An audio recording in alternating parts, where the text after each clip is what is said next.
All right. I believe we are live. And today we're going to be doing an impossible challenge. Viewer requested. Which is no wood elves, wood elves. Now, I might need to figure out the how we manage this, because it might just be impossible. We'll have to see. But this is basically gonna be my army every single battle if I don't give myself some leniency. Because yeah, it turns out without wood elves you're a little limited. You have no range units. So they did allow the Lost Sylvan Knights, but we'll see. Finally a cool elf faction, no elves. Oh boy. What's up, Eat the Wolf? Yeah, we'll push it as hard as we can.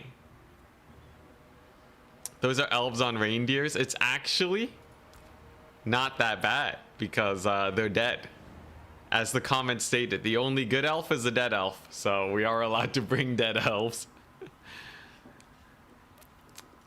Oh boy. My idea here is like we're gonna single entity max. I think that's the only way we can really do this. It's good to see you branching into new builds. This chat. All right, let's just get this underway. So I should be able to start this here tournament, generating that there bracket. Here we go. Goblins, round 1. And we're up against Serika. Alright. Yo. Now Serika, they are a wood elf enjoyer.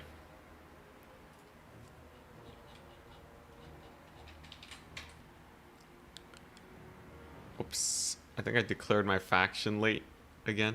God dang it.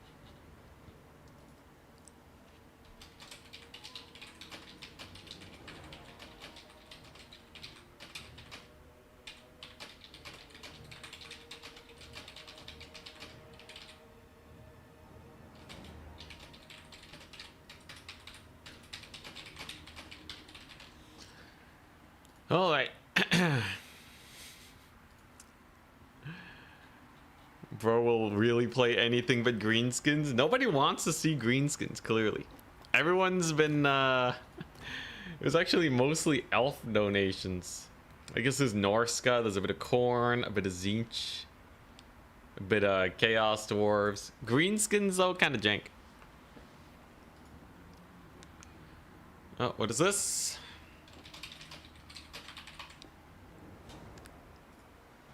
Okay, nice. Looks like we have someone that wants to join the tournament. I should be able to add them.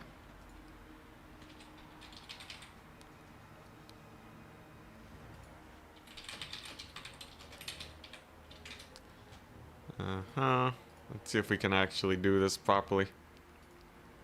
So I create a new match. Anticities Friday Swiss SFT. Cities. Friday Swiss SFT. There we go. Mr. Gray. Steps should be 1. Hopefully this doesn't just explode the tournament. We'll see though. We got Serika. Yeah, we're playing a mirror match. Okay, can you beat wood elves? Can you beat wood elves with this jank? I don't know if we can. You want to play on Dust Bowl? Alrighty. Alrighty. Yo, we're so dead. I'm so dead. Alright. So, let's see here. Alright, so it should be added. Very nice.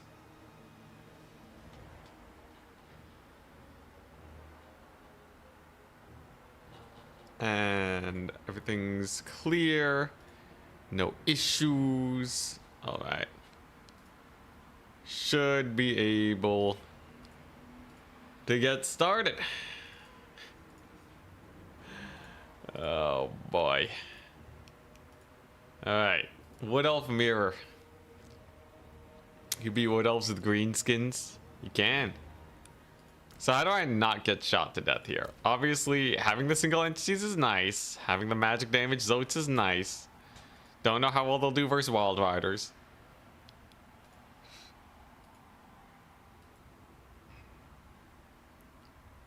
There's always a chance that he's just completely unprepared, though.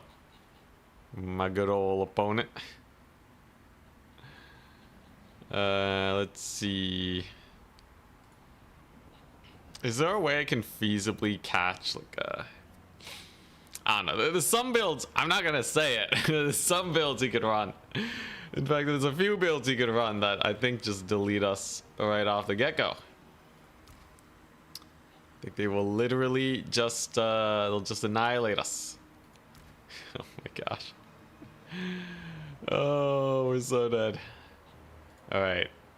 If I had to try and win this, how lenient do I want to go?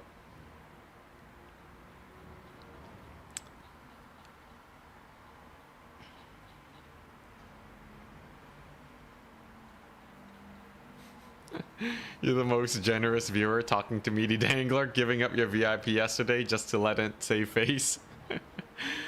Oh my gosh. Let's see here. Yo, I can't wait for you to win a tournament though. You're on the cusp. You're on the cusp, Meaty. Let's see, man. Are there really no other elf units I could take? Can you win this matchup without Wild Riders? You know, let's just lock it. There's always a chance that my opponent just completely counterpicks themselves. There's also a chance that this build's kind of hype. Well, I'll have to see. How are y'all doing? I'm doing all right. Bring the Eagles. Eagles are all right. Grab there. You donated just for the pod. This guy. Wood Elves units are expensive, man. Lumber isn't cheap. It doesn't grow on trees. Colon underscore ent lol colon underscore ent lol. Alright. Alrighty, my dude. I appreciate the donation. For Hawk Riders. Oh, we'll see. We'll see.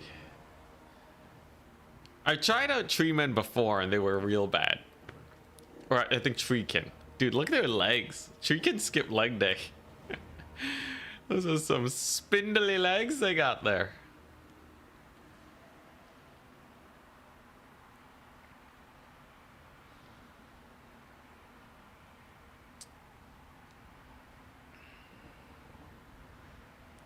Yeah, maybe he takes a rush build to counter kite.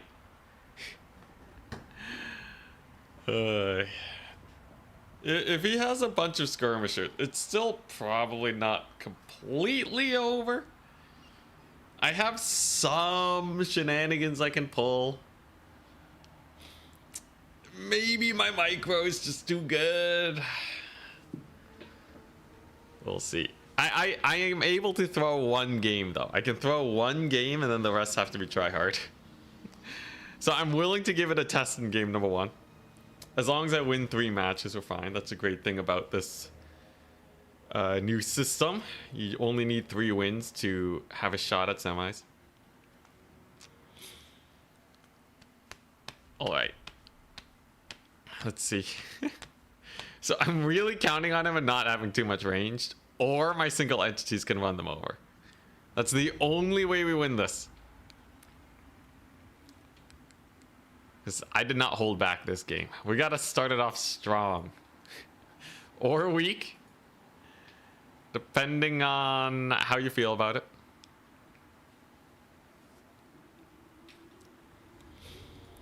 Here we go. Let's take a look-see. Crap, he has a normal build. 14 units. That ain't good. All right, ready? Good luck, have fun. If I micro with my dragons exquisitely and get some solid breath attacks, we'll be good.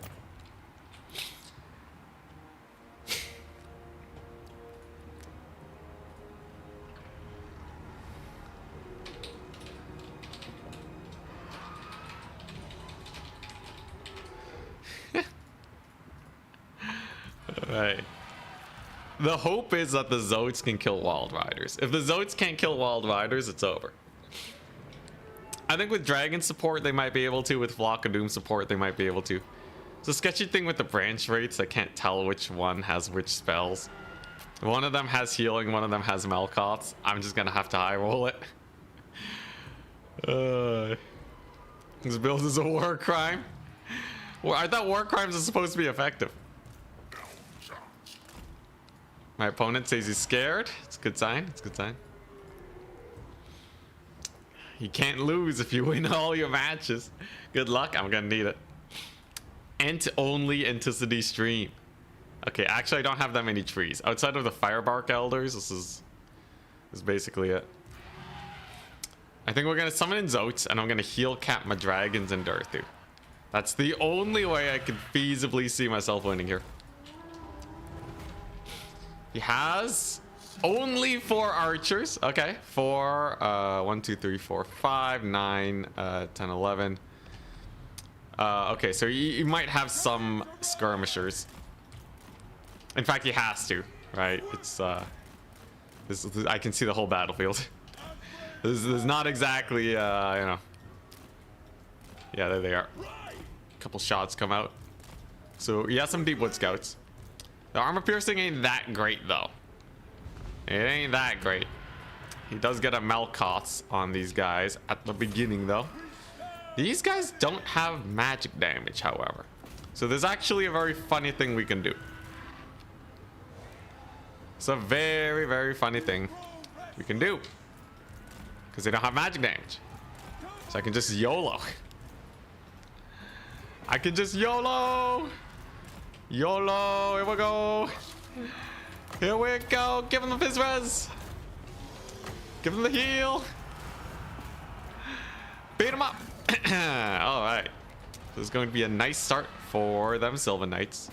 He does bring in the Wild Hunters of Kurnos, which are a hard counter here.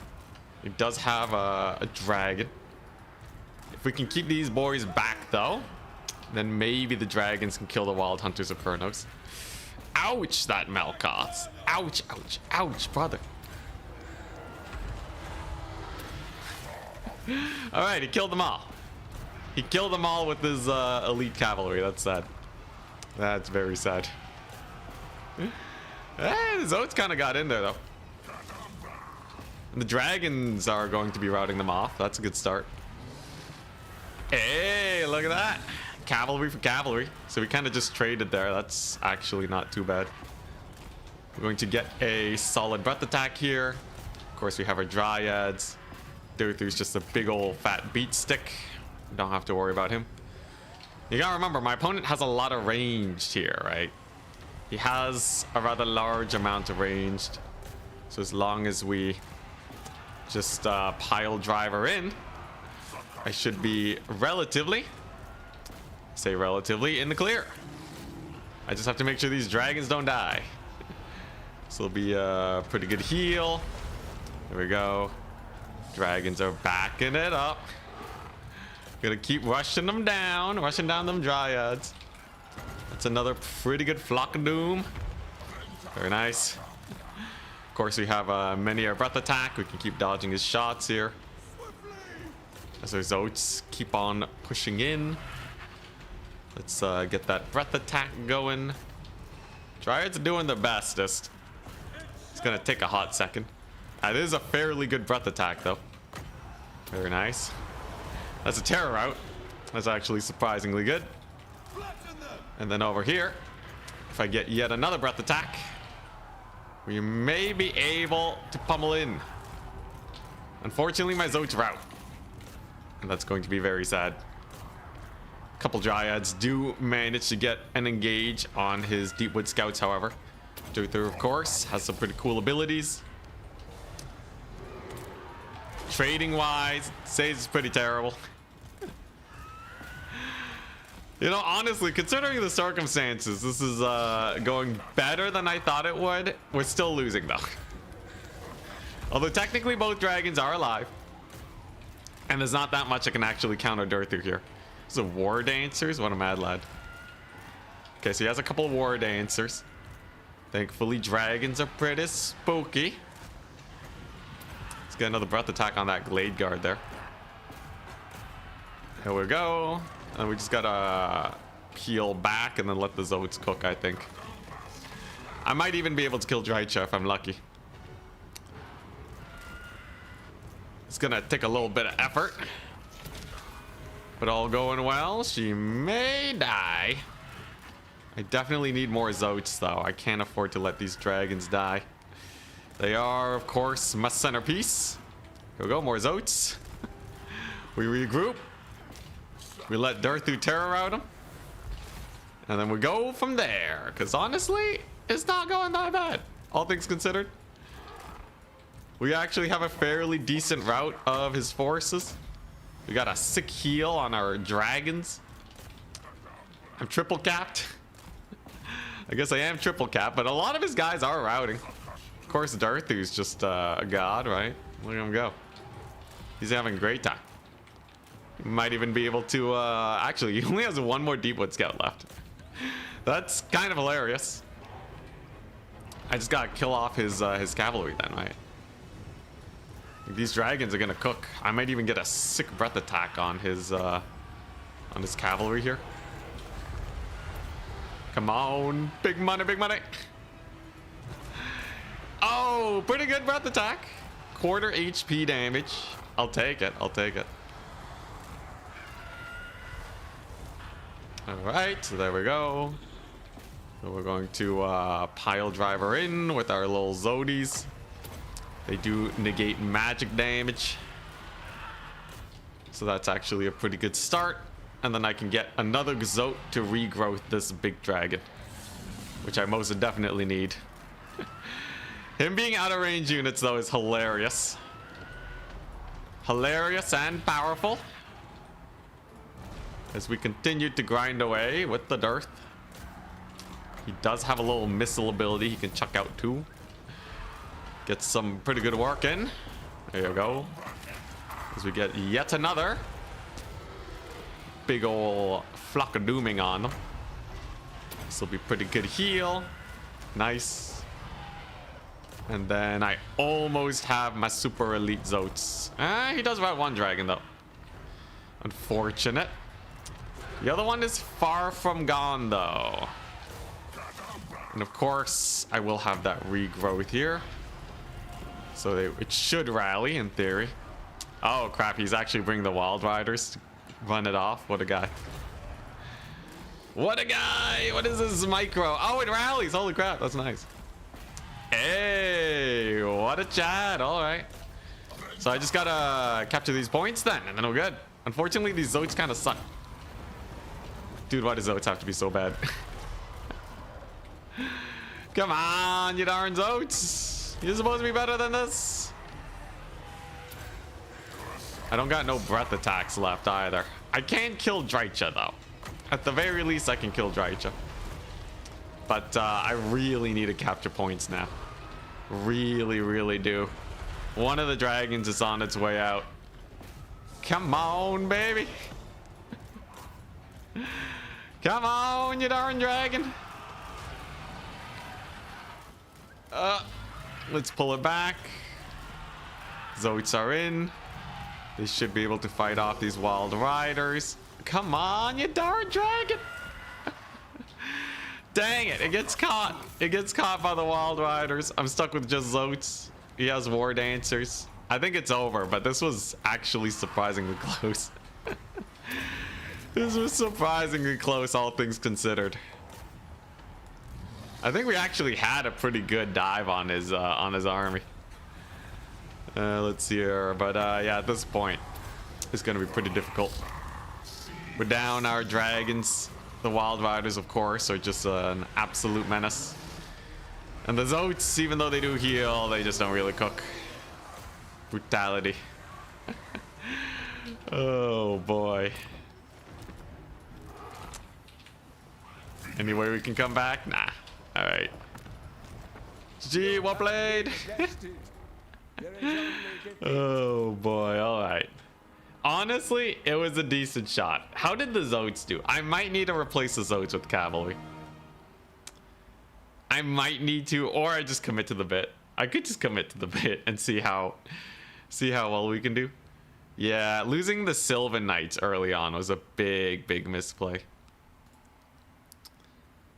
Losing the Sylvan Knights, if I had kept them alive, we might have actually won it. Dang. Zotes suck though, man. What is this value? They did nothing. The dragons were okay though. I think, yeah, I just gotta keep these guys alive. Darthu got 4,300 value. That's hilarious. I think Darthu's sick, man.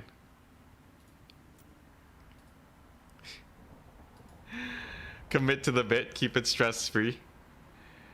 I think that makes sense. I might still be able to make it to semis. If I can make it to semis with this and win my next 3 games, that would be the most hilarious.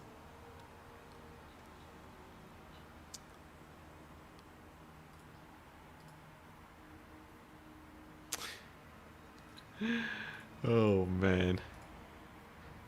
I will say, if I can maximize the dragon breath attack. So like, I think the whole idea here is I'm just trying to max the dragons.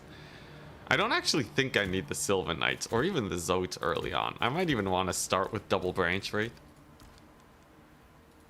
And then mostly use Earthbloods on the dragons.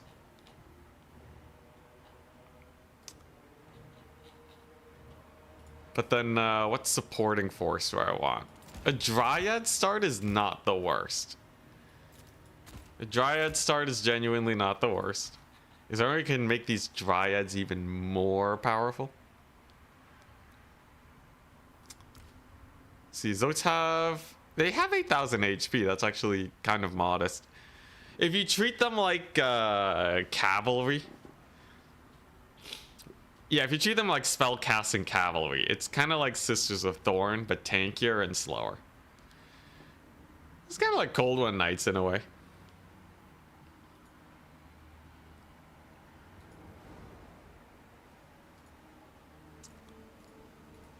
I think we can definitely update this build to the point where it's actually mildly spooky. I think Darthu's amazing. Darthu's awesome. Let's see here. I think the Dead Cav in reserve makes sense. Starting with Dryads makes a lot of sense. I could do something like this. You know, at some point, it might even be worth to gold chevron my Dryads. Because it would just be better than summoning Zotes, right?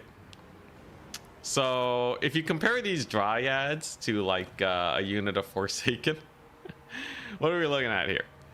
They have significantly better stats than Forsaken. Less charge bonus, less weapon strength. No frenzy. But, it's not that far off. It's genuinely not that far off from Forsaken. Along with pretty good leadership. You know what? Maybe I do that. What if I just go for like a Dryad? All right. Yeah. Look at this. Look at this. So it's like a Dragon Rush build, right? It's like a Dragon Rush build. We have like 1 million Dryads. Is there any way I can spend my money effectively here, though? Darthu could use Wild Heart, so I can just magic dump. Because this is actually becoming kind of a rush build. And then that way I don't need so many Zotes. And then I'll just summon in both the... Yeah, summon in both Branch Wraiths, summon in the Sylvan Knights, and then it's just a Dryad Forest Dragon build. Which is actually not bad. The Chevron King returns. This actually might be clutch. Let's see here. What else, though? What else? I need something to round this out. I have no options, though. 750 gold in reserve, just chilling. Let's see. I could cut the Firebark Elders and get another Zote instead. The branch rates. I want to use other trickster shards so bad, but it's not really gonna work much.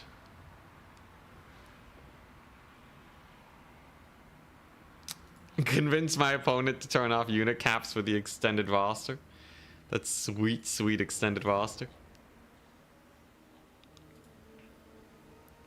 Do those chevrons on dryads do anything except increase the price? It gives them 44 melee attack. That is actually rather high. Let's see here. To the point where its unexpectedness might actually do fairly well for us. Alright, I gotta give this guy a Swiss point, a little bit of admining. But like, a full-on rush is not the worst. It's not the worst. Let's see here. These guys cost 800 gold a pop, but dryads are pretty hard to throw off in general. I don't think I have to worry about them too much. I just really don't like these Zotes. Oh, hell yeah. Okay, double Tree King. Okay, but the Zotes and the Tree King kind of suck, but... I can just summon in the good units first. So I'll summon in both branch rates at the beginning. Then the Gold Chevron Dryad. Then the Cavalry. And then we summon in the Zotes and the Treekin. But by then, I've already gotten most of my value by just having a full powered rush. And then we win the game. If they bring too much shooting to try and shoot Durthu to death, I have Flock of Doom. I mean, not Flock of Doom. I have a Dryad Rush. What am I talking about? Yeah, I have a Dryad Rush. A Sword of Daith is pretty good to kill off cavalry that would otherwise punish these guys. Chevron the Zotes. No, Zotes suck. I might even want to de-summon the Forest Dragon instead of re-summoning Zotes. Like, just get all the breath attacks, de-summon the Forest Dragon. Decay, thank you very much for the Danish quote. My dude. Hopefully you don't run into dwarves or corn. You know, if I run into dwarves, I can remove their magic resist with the dryads and then cast some 6 spells on them. The dragons are also not the worst versus dwarves. The breath attacks can potentially get a lot of work done. If I get a buy round too, by the way, if I get a buy round, then it means I will have to face fewer opponents, which increases the chances that we make it to semis. You mean fire damage? Do these guys have weakness to fire? Okay, the dragons don't have weakness to fire. Durthu has weakness 25%. But he also removes magic attacks, so he still have his physical resist. He also has 10,000 HP. He'll be fine. And not all the units have fire damage anyways, although that weakness is 25%. That's pretty massive. The hidden strat not playing. If you're gonna rush, maybe an eagle is worth it. You know, and eagles might actually be... Oh, crap. I forgot. This is why I didn't have eagles. Yeah, it's because they count as rare single entities. Yeah. I'm also limited just by the raw single entity cap because branch rates, you can only have 5. So that actually kind of screws us over just a wee bit. You turn on debug camera. Let's see here. I think I still have this. Does this work? Yes. If you go to that link, it will it'll tell you how to do debug. Yeah. Good job, Nightbot.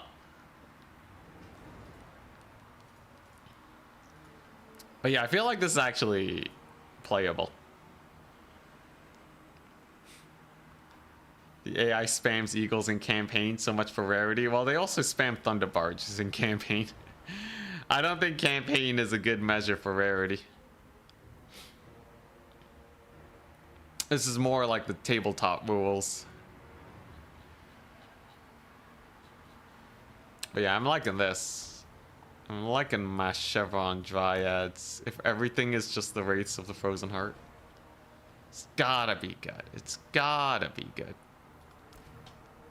40 weapon strength, 44 melee attack. That's crazy. They're like mini Forsaken. Very mini Forsaken. Yo, I wish I could do a build-up strat. Build-up strat is a nice way to exploit players and their misplays. But if I build up, I have to start summoning in Treekin, which is actually a deficit. This is an SFT, yeah. We are only playing Wood Elves. Ending off the week with a casual run. Wood Elves with Hawk Rider, Glade Lord, Captain melee buffs. At some point I'll just do a normal Wood Elf day. And then a normal Norska day. And then we can get a Fimir Berserker. Win in the semis. Or like a Hawk Rider, Glade Lord. Many things to get off the list. How can a Dryad get promoted into a Branch Wraith? I think they're just born a Branch Wraith. I don't know, man. I don't know how it works. You're playing more wood than elf. New faction just dropped. Oh boy.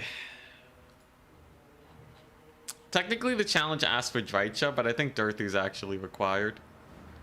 Although, let's take a look. Let's just take a look. If I go Drycha, yeah, she doesn't have healing, right? She doesn't have healing. I can make both of these branch raids healing. Maybe I'll save it as a build number 2. Drycha can have Melkoths and a branch raid summon. And a speed boost. So technically I could go for a Drycha, have an extra 1,181 gold left over. But Dirthu got 4,000 value last game, so like, I don't know, man.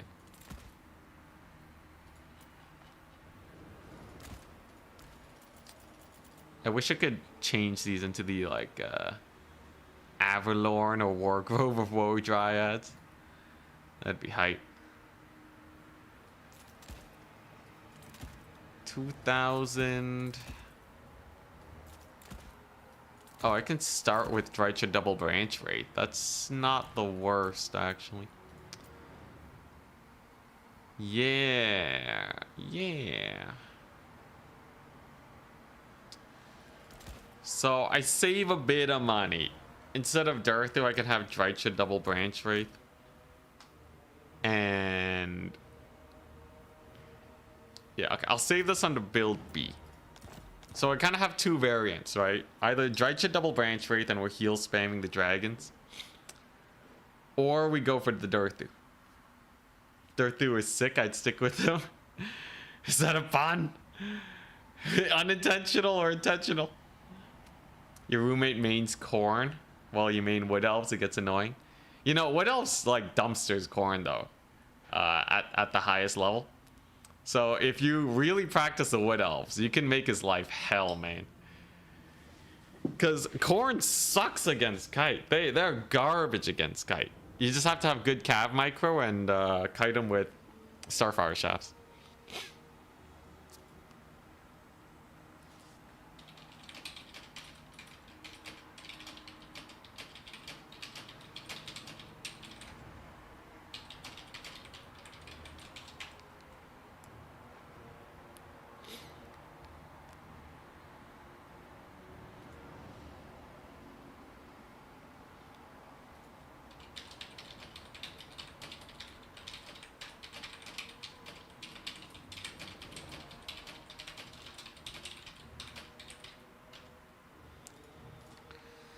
What are the worst factions in PvP right now? Skaven by a long shot.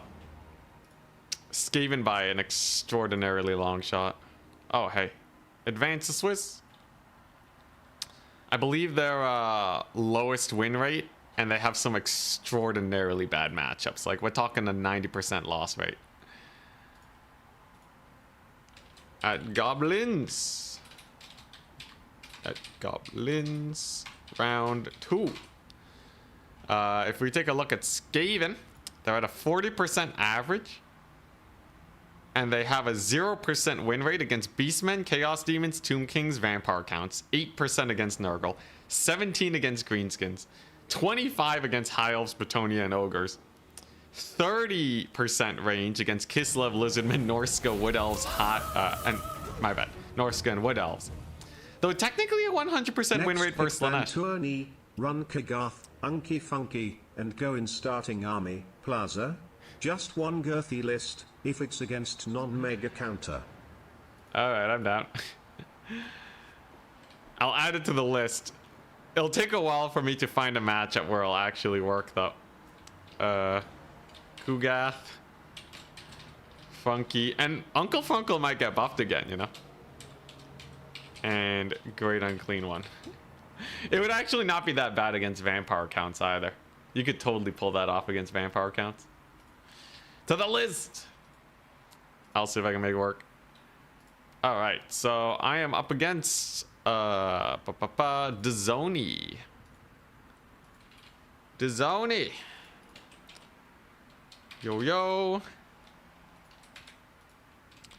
I'm Wood Elves. Their faction appears to be Lizardmen.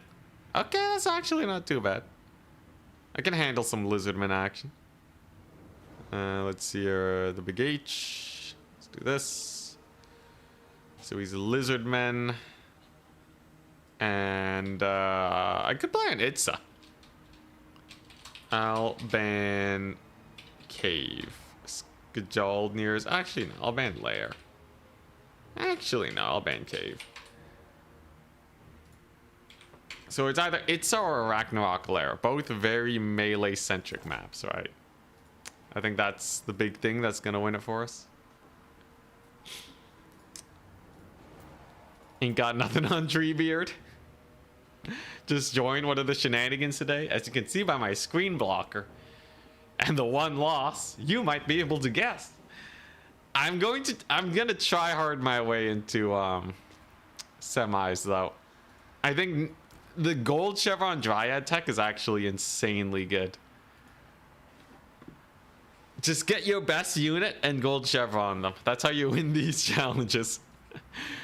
I kind of wonder though, is there a faction that has like infantry that's so good? I guess like the factions that are good have multiple units that are good. That's why they're good.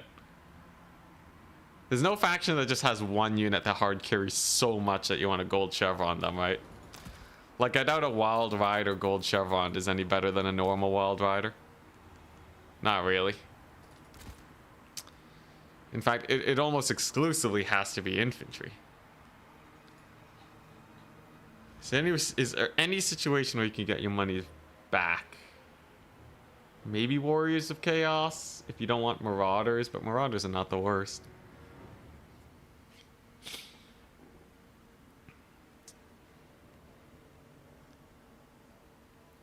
Fingers crossed for a Wood Elf vs Greenskins match so we can recreate the Battle of Isengard. Would be pretty fun.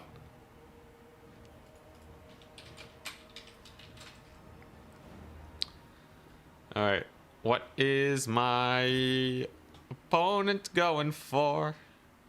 Ooh, this is a cool Wood Elf banner. I have not seen this one before.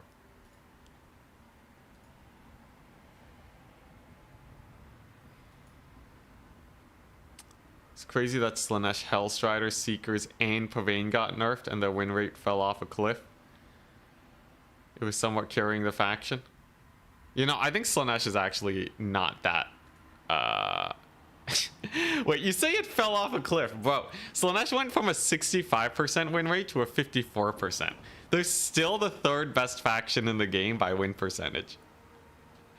I would not say that is off a cliff. I think... You know, maybe they stumbled a little bit, but something tells me Slanesh is still pretty strong. I'm pretty sure the factions doing just fine. Yeah, they have their bad matchups for sure. Mantide with ranged is rough for them. You can see Wood Elves, Empire, High Elves, Petonia, Vampire Counts. Vampire Counts is a weird one, but I think like Wood Elves, Empire, High Elves makes a lot of sense because you bring a bunch of spears, you stay in a box, and you shoot at them from inside the box. It's great. Yo, he needs to do a ban. He needs to do a ban.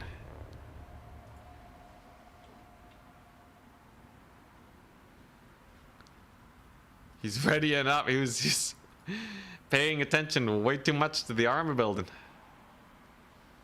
What map are we playing on? Yeah, I forgot to ban the map. Is it gonna be Itza or Arachnarok Lair?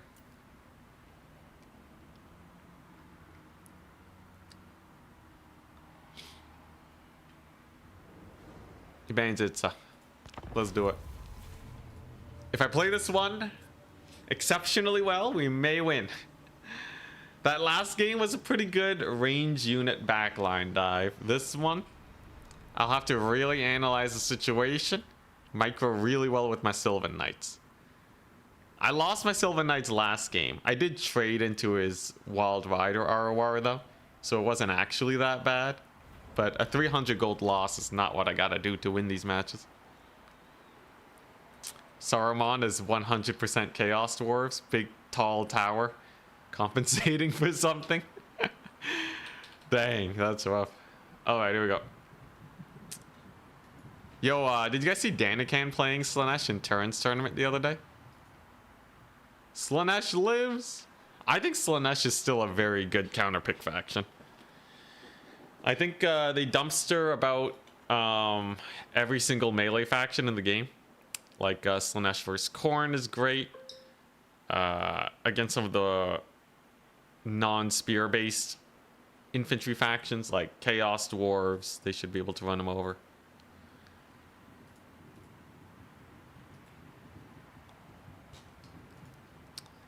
That's the plan.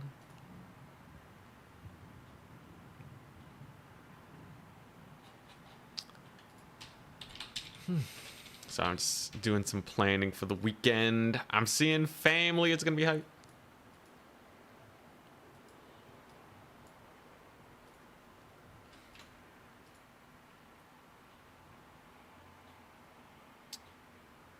But yeah, I think the worst thing you could bring here, I don't know if chameleon skinks are good or bad for me here. I don't know if they just like run me over or if we crush them.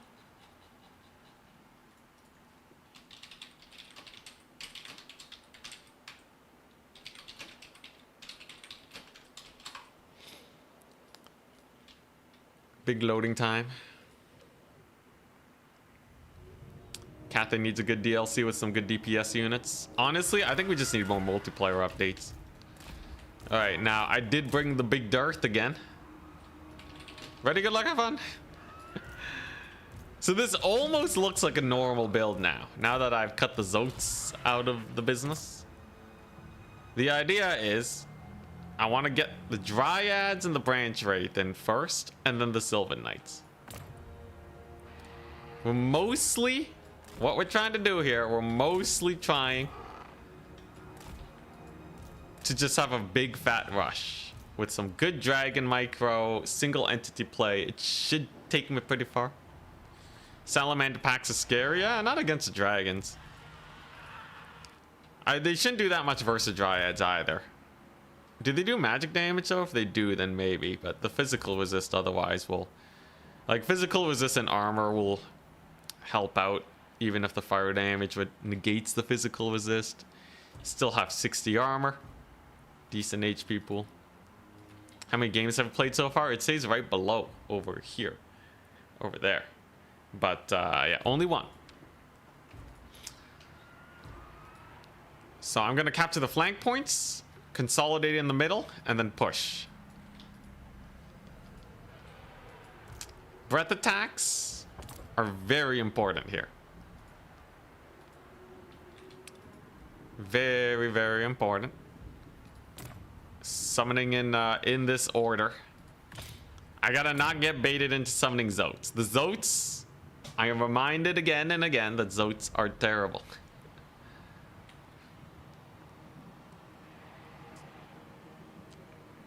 What do you think about this build? Treeman Lord with Regrowth and Earthblood. 2 Treekin, 3 Eternal Guard, 2 Glade Guard, 2 Way Watchers.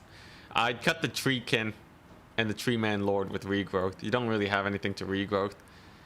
If they're focusing your Treeman... If you're taking enough damage on your Treeman Lord where you gotta Regrowth them, it's probably not worth in most matchups. 2 Way Watchers is also really low DPS. I'd rather get Deepwood Scouts unless you really need the AP.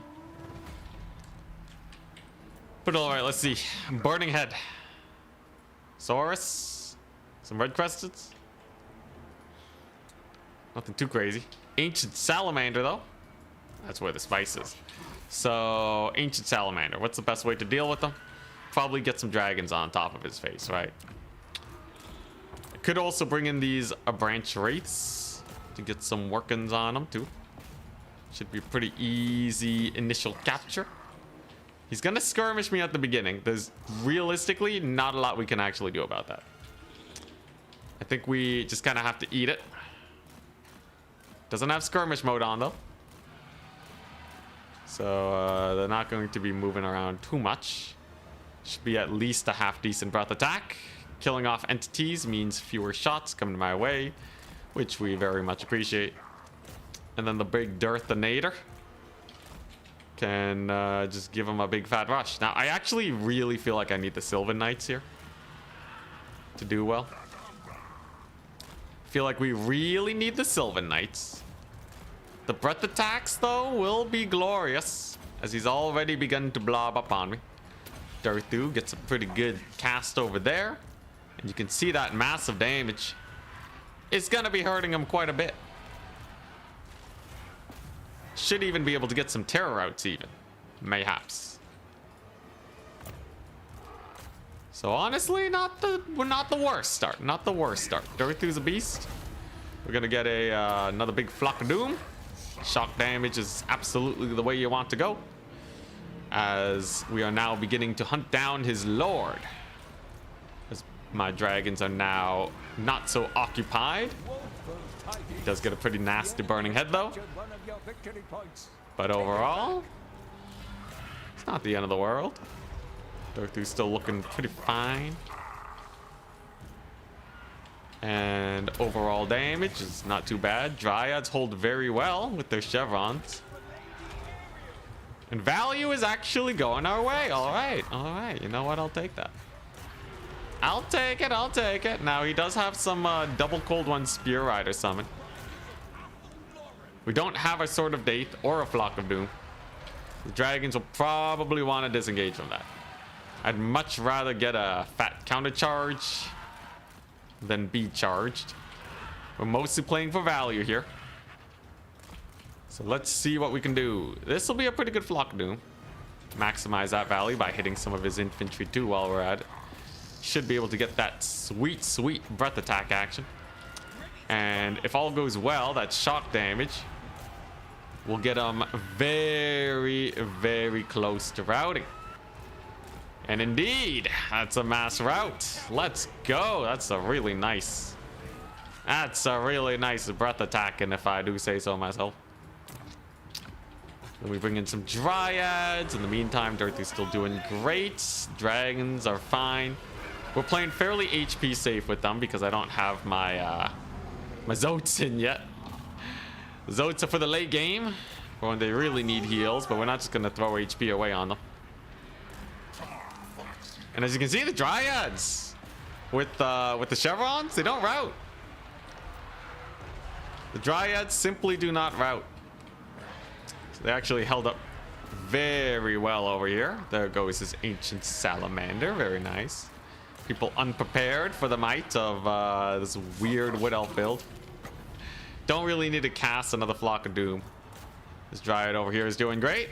And there goes the Salamander. Very nice. I think we did it. I think we did it. I think, yeah, we're down to summoning Zotes now, I guess. I did promise myself I would bring in Dryads first, though. All right. Yo, look at this. Desummon the Dryad so I can summon in literally anything but Zotes. You'll love to see it. Oh, crap. That's a lot of some Horned One cavalry. Okay. He brought in the Horned Ones. I don't have to worry about this fight too much. We're just gonna hit him with the classic, right? Hit him with the good old ginormous breath attack to the face. Lots of damage overall. Should be able to charge him with the dragons because I fully intend to counter charge with my Wild Riders. I mean, my Sylvan Knights, my Dead Elves. And there we go. He has to disengage, which is a good time for me. I can pull back, regroup, and now I can get the Zotes. Now that we're in this kind of late game tussle, Zotes should do very well. Darthu's also just chilling. He's having the time of his life. He can use Lamentation of Despairs, which is a really fun tech when people are just ignoring him. See, pretty good damage. Another good Flock of Doom on him too. Very nice. And he can't really go into this forest, otherwise we'll just kill him. In the meantime, Darthu's just indestructible. Rampage on those fools too. Love to see it. Should be able to get another charge on these Horned Ones. They'll have to disengage or die. And on a double cap, I think we're doing great. Really nice charge on the dragons. Really nice counter charge with the Sylvan Knights. The Zotes are in. The mostly useless Zotes. They have arrived. Will they do anything? We will have to see. It's a burning head on my Sylvan Knights though. Trying to leadership break them. The leadership is not looking too hot. And he brings in more cavalry too. Oh, this will let me get the Sword of Daith out. And there's the heal on the Sylvan Knights. We want to keep them around. Here comes the Dryads. These branch rates didn't do that much. They kind of just died. Don't know how I feel about that. But at least they drained his skirmishers of all their ammo, I guess. I don't know. That part doesn't feel nearly as good.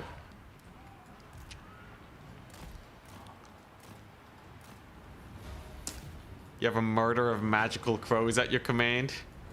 Just put it everywhere. Yo, the Flock of Doom, man. Flock of Doom's a 6 spell. Now, can I actually Lord snipe him here? That's what I'm wondering. With 2 fairly high HP dragons and my Sylvan Knights at the ready, everything's telling me that I should be able to. It kind of depends on if he has a cavalry summon, though. He did just summon a bunch of cavalry, and I do have another Flock of Doom. Uses his defensive barrier to save his lord. But will it be enough? I'm kind of doubtful.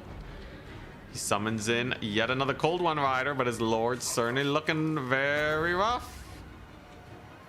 Early Flock of Doom here, so that I can get that damage going.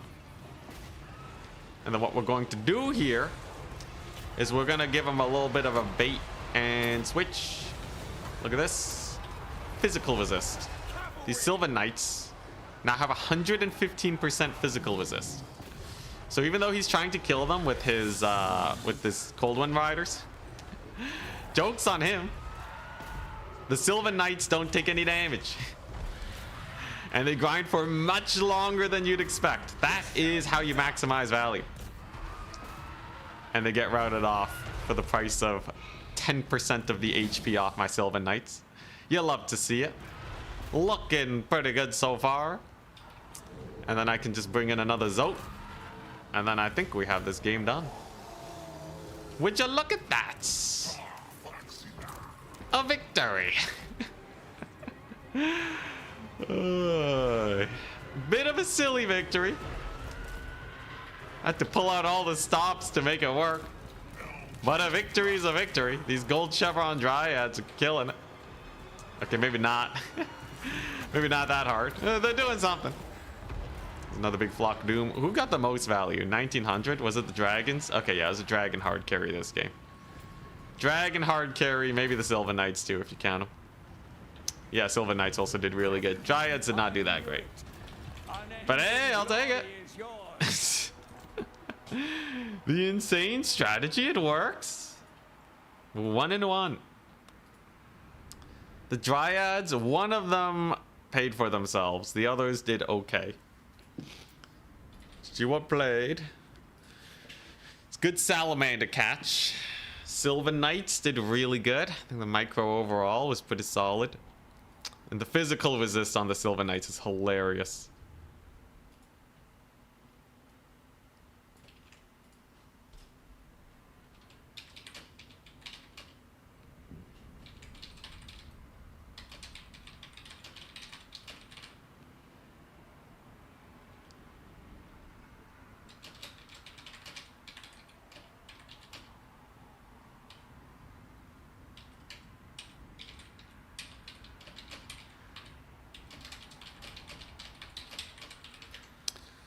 Alrighty. Alrighty.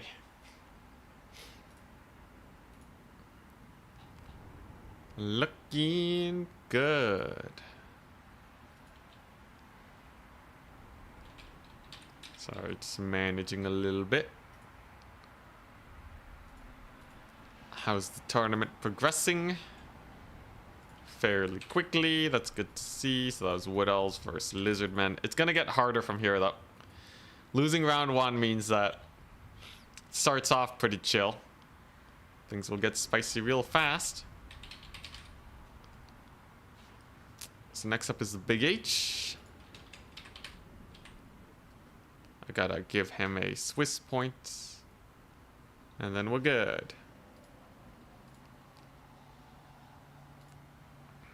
Yeah, the Dragon Breaths really carried. The Dragon Breaths are the big swing plays for sure.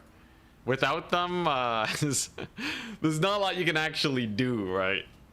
You need high value trading units to do some big pullbacks. Darthu once again just crushes it.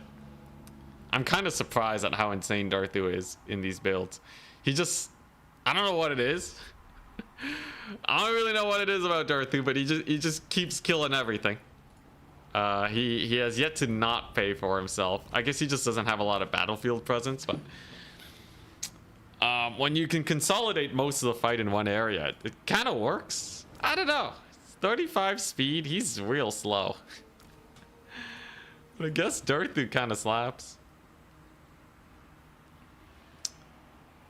I'll take it, I'll take it. The jank continues. We have 4 matches to finish, 3 matches to finish, and then the next round begins. Zotes carried as usual.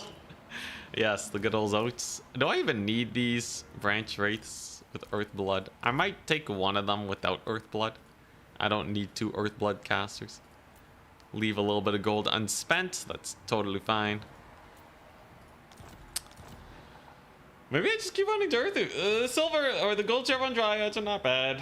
I could also.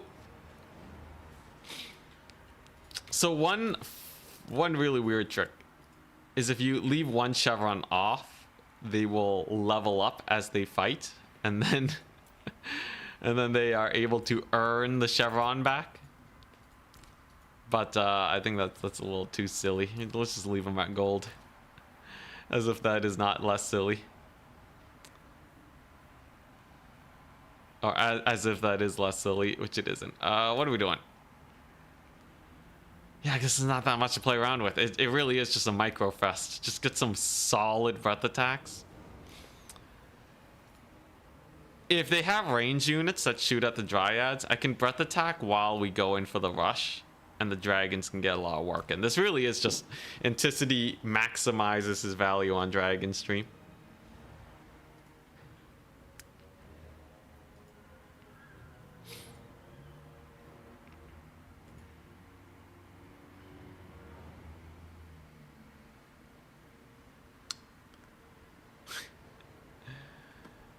Dude, Slaanesh could absolutely go higher than 70% win rate if Charix, Daniken, and myself pick them up.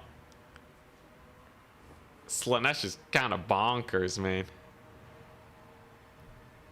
Like, I think Danican loses games because he's playing Dark Elves, and they have some hard counters. I guess Slanesh does have some harder counters, but generally they're a fairly safe faction.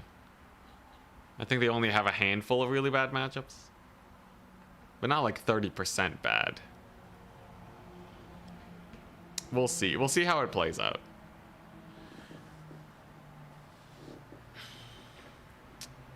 Wood Elves All Melee Episode 2. This really is just a harder version of All Melee.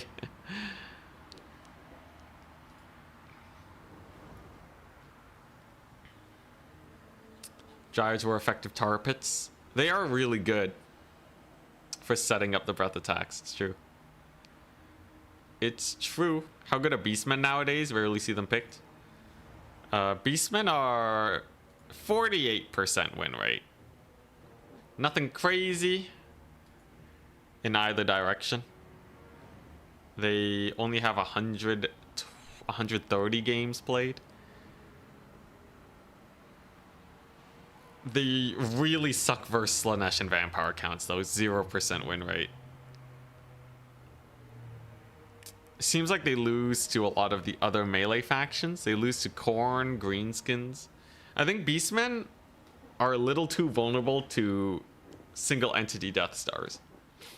It seems like that's their big weakness right now, and until someone figures that out, Beastmen are going to be in the pits. While they will do slightly better versus Kite, I think almost every faction can just Death Star them. So it's a little sus. A very good win rate versus Cathay, though. And Tomb Kings, apparently. And Skaven. Makes sense. Dude, Skaven suck. Skaven have like the most 0% matchups out of every faction, I think. Yeah, I think they have the most 0% win rate. Though, I will say it's a close... No! What? Cathay has more 0% win rate matchups? Come on, Cathay. Slanesh, Norska, Ogres, Beastmen, Chaos Demons. Not a single win. How is Slanesh 4 wins, 0 losses against Cathay?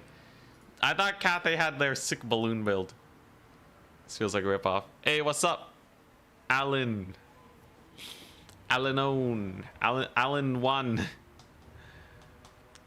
Let's take the ROR Gorgon. ROR Gorgon's pretty expensive, but it would help.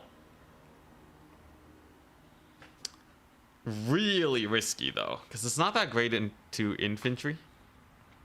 It might just get murdered.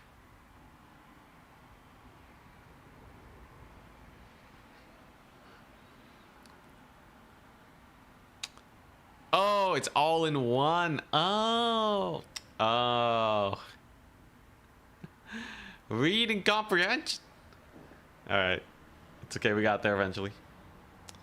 You live for the day when Hellstriders get nerfed to hell? I don't think it's gonna happen, man. I think Hellstriders are going to get -2 melee defense next patch. CA really like giving that, you know, 2 stat difference to a lot of these units. And then they'll basically be the same unit. I think Zongors are the epitome of this, where they just keep getting nudged very slightly in different directions. Not that it doesn't help, but it's all very mild. What's the bit today? All trees, basically. No elves, more specifically. No living elves, to be even more specific. For the lady. Thank you very much, Beaumont. Beast Slayer. Fuzzy lady. Thank you very much for the Swiss francs. Just make him 750 gold. Nope, never gonna happen. Here's the thing, even if they do get made more expensive, Seekers will also be a terrifying idea. But Buna at least will be very good into Slanesh. Placebo nerf / buffs. It's like in League of Legends. I brought that up earlier. You know, if it's enough to sway the meta, it's probably good enough. Don't underestimate mild changes. Give it a couple of years and we'll get somewhere. I really just want to see sweeping buffs to some of the worst units in the game, though. There's a lot of units that just suck. And they could really use some loving. You do YouTube full time? I do. I'm gonna be real with you though. I don't make that much off of YouTube, but I do make enough to pay the bills and enjoy a financially stable lifestyle, if you include my savings and my investments. Good old investing for the future, which is now. Yeah, but it's not bad. I would not trade this for anything.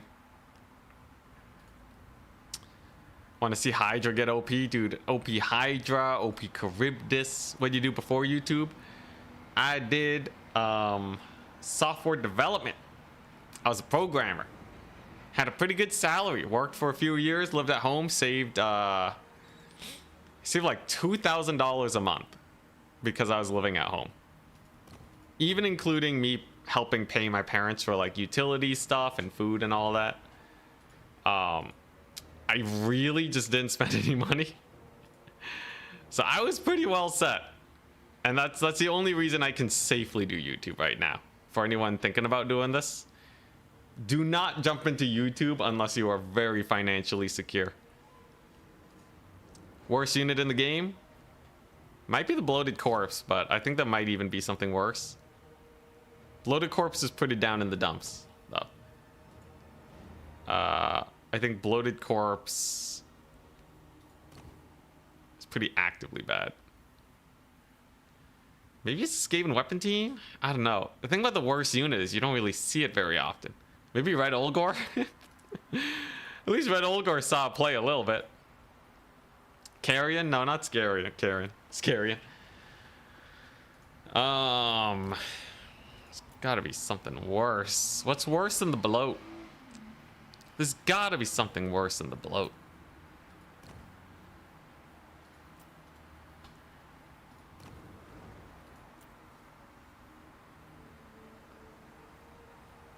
Sky Lantern or Sky Junk? No, I'd rather have those than the Bloated Corpse.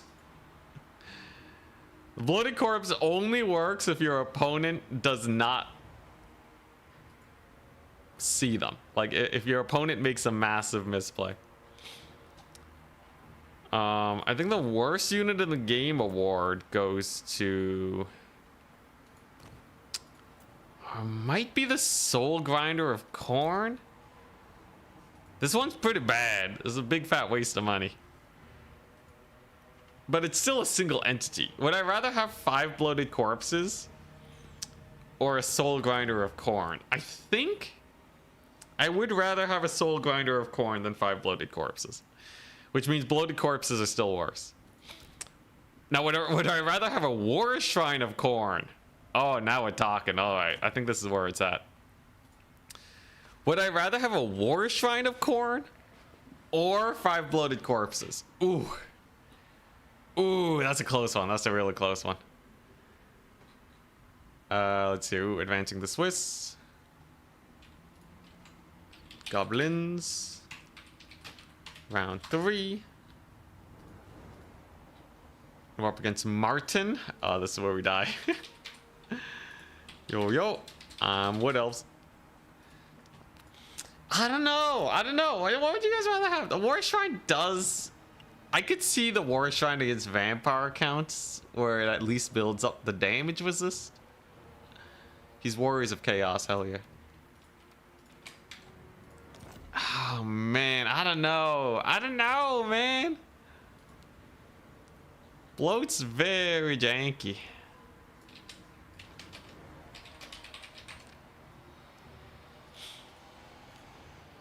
War Shrine of Corn is pathetic. But is it as pathetic as Bloat's? Give Bloat's Vanguard? Wouldn't change that much. Would help slightly though. Let's see here. So this thing gives 10 leadership in an AoE. The Bloat's with just like friendly fire your forces, right? Like the bloats can actively hurt you. At least this doesn't actively hurt you, right? The bloats can potentially do nothing. This at least has 11,000 HP. I think I would rather have this than the bloats. I think the bloats are actually worse. Because this is something, and to me, bloats are nothing. Unless your opponent is blind like that one time. Everyone's going to bring up that one time I spawned bloats in my reinforcement zone. And it was pretty jokes, but in general, I don't think so. Lost Temple of Sotek. Let's play Lost Temple. It's that or Altar of the Champion, but I think Lost Temple's a little bit better for what I want to do. Have you made a case for War Shrines to CA? I've brought it up loads, man. There's a million things that I throw their way that either they don't have time to implement or they disagree with. There's also a lot of conflicting voices. Ooh, this is a nice red versus green. There's a lot of conflicting voices where there's people that, you know, it might not be good in multiplayer, conquest mode. There's problems with campaign. Mostly, though, I think it's a time issue. I don't think they have a time to investigate all the units that I send. But yeah, we'll see. We'll see with the next patch. As it stands, they're mostly keeping up with what I've been hoping for. They've mostly been keeping up. But slow progress. Alright, I'm up against Chaos. Let's see if we die.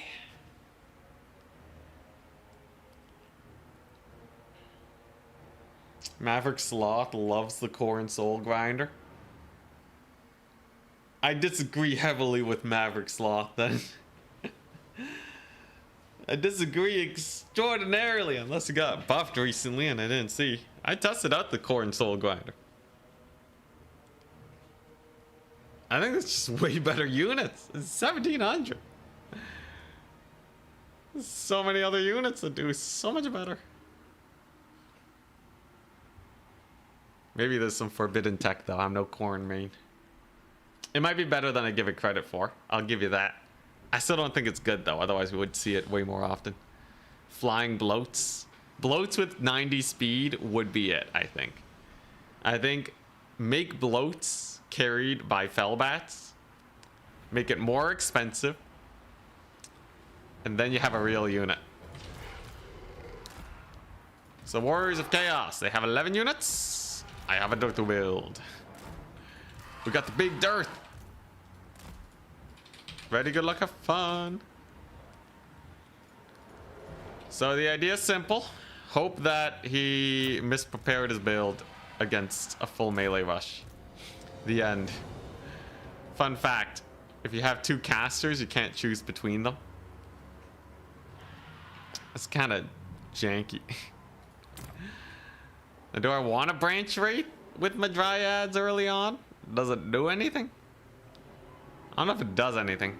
I'll summon, I don't know, Sylvan Knights first.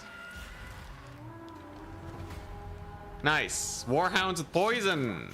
Aspiring champions. Chaos warriors. All things that kind of suck versus my army here. Burning head. So as long as I don't eat burning heads to the face with my dryads, I'm sitting pretty comfy. This is just basic marauders. So don't really have to worry about that too much. I think we'll go for a capture point here. Deny flank. Cover this side. Darthu holds the point. And then we have ourselves a pretty interesting match now, don't we? He has only marauders here. They're not going to be especially good. The dragons are going to be hype. Cycle charge in the way to victory. Darthu's going to be a beast. The doggos. I don't think they win versus dragons. Gonna pull away nonetheless, though, just to make sure that they don't get murdered by Archie. And then I'm gonna maybe go for his chariots. In the meantime, Darthu's just gonna chill and relax. You know, I'm just gonna full rotate here. Crap, there's a burning head. Ouch. Gets one dryad. Gets two dryads. Pretty brutal. And there's an Archaon hit. Now I do get a pretty solid breath attack on his Hellstriders. Pretty decent damage overall.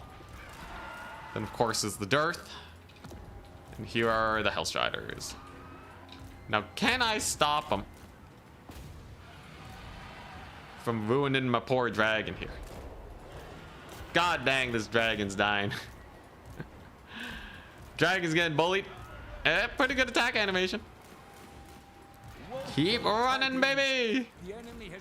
God, that chariot hurts, man. It hurts real bad. Magic damage chariot. Kind of brutal, it turns out. Darthu at least is doing well over here. He's in the zone. I gotta keep dodging any potential nasty plays. Dragon is back though, and his chariots are taking damage. I'm waiting for that burning head to drop. I think it's still on cooldown though. There it is. We're gonna get a decent dodge there, and hopefully a good breath attack in this area. Very good breath attack. Huge. Absolutely insane breath attack. Okay. If there's something that pulls it back, it's gonna be that. In the meantime, Darthu's just slapping those aspiring champions like it's nothing. He don't care. And the Sylvan Knights have successfully routed off his forces, which means they could potentially kill Archie with a little bit of cavalry support. That's gonna be the play. I think that's gonna have to be the play. Darthu can kill aspiring champions just fine, and then I can bring in some heals for my Dragon Core. There's no way Archaon escapes this too. He's slowed and way outmassed, right? There's just too much mass here for him to really do much. Dragon Ogres have arrived. Archaon actually escapes. What a Chad. I was not expecting that. In the forest too, really? How does he get out of there in the forest? Alright, well, I'm gonna be able to nail him with a couple dragon hits before he fully escapes at least. So at least we're punishing him for his transgressions against us. I should be able to get some pretty good breath attacks here too. Gonna have to avoid that oncoming burning head, absolutely. But as soon as I have the Zodes here, I think we'll be okay. Darthu too, he's still chilling. He's still chilling, he's still having a great time. But yeah, I'm gonna have to give up this point. This is going to become mostly a value trading game, I believe. Mostly a value trading game is what we're looking at. Looks like the dragons are still clutching it. I would love a breath attack there, but he just got a pretty nice route. Let's see what we can get done though. The meme police have arrived. It's a pretty good breath attack. It's an okay breath attack. In the meantime, Darthu, he's cooking decently. Still gonna have to play ultra safe around his potential giant plays. I probably just have to kill Archaon here, right? I think he's just a little too brutal. Just a little bit too much of a menace to be left alone. Thank goodness for that preemptive split. Alright. Can I kill Archie? Got another pretty good dragon charge on him. That's good. I should be able to control the home point, but my Sylvan Knights are a little bit beat up. So I gotta choose who we gotta save here. I think we gotta regrowth the Sylvan Knights. I think that's much more impactful. As my dragons will be more or less fine anyways. That should be a pretty decent breath attack. And one thing I can do is I can bring in the branch rates here for capture weight. That'll be 9 capture weight on the far point. And that'll make life pretty difficult for my opponent. In the meantime, breath attacks have been going well. We keep 2 dragons alive. We have a unit of Zotes with the flesh to stone. I should be okay. No heals though. No heals. Only the Melkoths. That does actually make things a little bit more awkward. Let's de-summon these guys. Get him out of here. Looks like he's gonna commit Archie to them. Which, okay. He stops them from disappearing. It's a good job, Archie. But we now have this here capture point. If I can hold this, we should be good. I do have many a breath attack. And we can still beat him up. Archaon gonna get attacked here by dragon number 1. I'm waiting for that blob. I'm waiting for that blob here for Darthu to get maximum value. So you know Darthu's gonna be sick in a big old blob fight, right? Flesh to stone. There we go. All right. And this is heaven for Darthu. In terms of value, this is insane value. We know he can grind here for quite some time and get the work done. And also because my opponent is blobbing up. You know what that means? Breath Attack City. That's gonna get a lot of work done here. That's gonna get hellish amounts of work. That's a chain lightning. We're gonna dodge that. Gonna get the charge in with the dragon. Gonna get yet another breath attack on these here Forsaken. Value trading still really close, but remember, we have been healing. And Archie, slowly but surely, going down, I think. Though, we'll have to see. These dragon charges are vicious for sure. Let's see here. Okay, you know what? I'm just gonna use that. Yeah, he's taking damage. He's holding the point, though. He's holding it pretty well. Okay, let's do this. Let's get another one of these. Counter charge them ogres. I gotta just keep cycle charging with the dragons. Archaon's gotta die eventually, man. Archaon's gotta go down at some point. Do I have any summons left? Not really. Which means we're stuck summoning in Treekin. Unfortunate. I can give those aspiring champions a run, though. And Archaon. If he decides to fight Darthu, that would be the biggest mistake of his life. Because the double dragon charge is just brutal to go up against. Looks like he's timid. A good sign for me. A very good sign. Gonna get a charge on these Chaos Warriors. Hopefully getting her out. That is a capture point. Very nice. Which is a sign that we are indeed winning this match. Big Darthu hit. Here we go. And he brings in some Hellstriders, which of course we can Melkoth. Very, very nice hits overall. Oh my goodness. This magic, the Darthu, I don't know what he does, but he just makes your opponents blob up like crazy. Holy crap. We beat Martin? We beat Martin with the Dragon Darthu build. Holy crap. Hell of value on the dragons. Those are some exquisite breath attacks. Darthu's clutch, man. Darthu's amazing. Dude, he slapped those aspiring champions like no one's business. Archie got 3k value though, but dang. God dang, Darthu. Holy crap. All right. So the Wood Elves have defeated the Warriors of Chaos this day. Jeez, man. Jeez. Every intensity build makes you think about the world differently. I will say he was ill prepared for this build. I do really like the Tzeentch chariots, although I think the Exalted Hero would have been better. Aspiring Champions just didn't really do that well against this. And he really blobbed up for the breath attacks. He really shouldn't have. Dryads did okay. Sylvan Knights did okay. Yeah, it was just a Darthu hard carry. Yeah, I think they should have an ROR Hell Cannon too. I'm surprised they didn't. This build punishes you for not checking all your... for not having all your checks and balances. Because it is a very punishing build. It is just a full melee build. And a lot of people, like, if anything, this build shows that people way overcommit to the Wood Elf meta. And they leave themselves unprepared. So unprepared that even meme builds will beat them. You gotta consider everything. Make sure your reserves are good. Although sometimes you can't just consider everything, but I think in this case you could have had a Hell Cannon. Then I would have had to like breath attack it down or something. I don't know. It'd be kind of awkward. Oh my gosh, dude. Sword of Date though. Oh man. Some people just are not really used to dealing with Durthu too.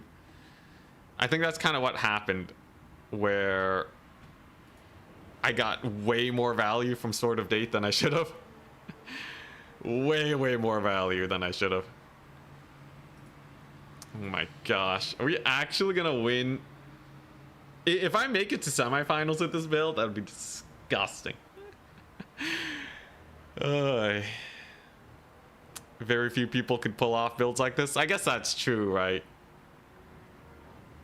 Nailing the breath attacks can be hard, getting the cycle charging, but there's not that many units to micro. It's in the end, it's more just knowing what you need to do rather than actually microing. Because this is not a micro-intensive build. It's like one unit of cavalry.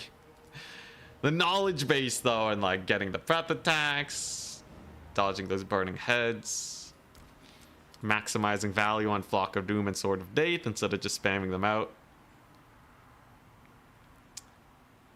Planning to do disaster battles anytime soon. I don't think I've gotten that many submissions lately. If I can make a disaster battle to send to Legend, that'd be hilarious. I am doing my melee only Marcus campaign. Melee only survival Marcus campaign. That one's going pretty well. Did you even use spellcasters? I use them to capture the point at the end of the game. They're very good capture weight. You sent in 3? Where?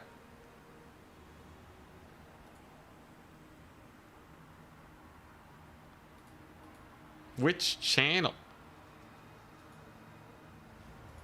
Did you email them?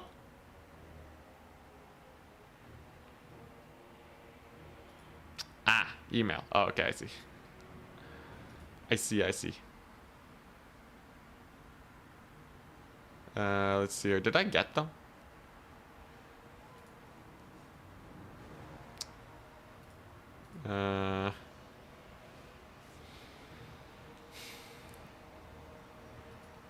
What is this? That's not your email. I don't know if I got your email.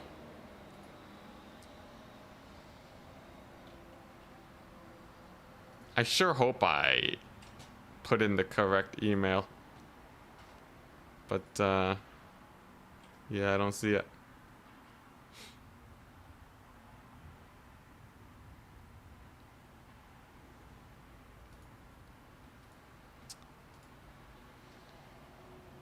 Yeah, I did recently make a submission to Legend. I would not mind doing another.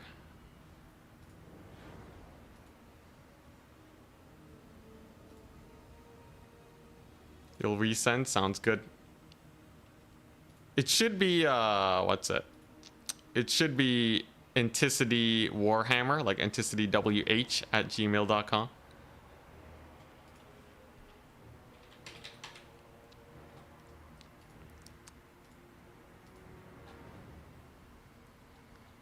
Should be, let's see here. We still have a few matches that need finishing. That was actually a pretty fast match. 6 more matches. Danican with his 100% win rate as usual. Is he playing Slanesh? Because I feel like this build might be half decent versus Slanesh. Empire. God dang. Alright. We're doomed.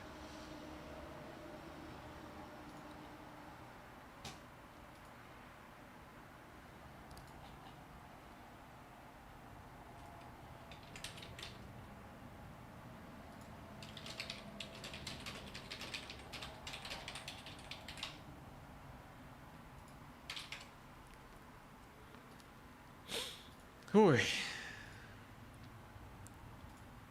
Wonder who my next opponent's gonna be. We're 2-1. So our other competitors is Lakatarov, the potato. Scarbrand-chan, Daceberg, Maximilianaire, Serika. As long as I don't have to face Serika, I think we're fine. Who's the Empire player? Danican? Like, only the best Dark Elf player in the world. Probably one of the top 3 players in general right now. I think the only thing holding him back is he hasn't practiced many other factions, but his micro is good enough to be a top 3 player, I would say. His micro and decision making. And I think Danican will pick up Empire very quickly, because they play quite a bit like Dark Elves.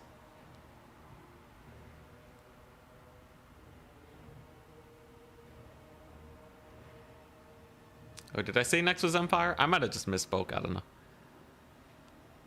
You'd like to support me more as you really enjoy my comeback, but you're broke? Hey, if you are less financially well off than me, don't feel like you have to donate. I am in a fairly stable position. Only do what you are comfortable with giving, but don't worry too much.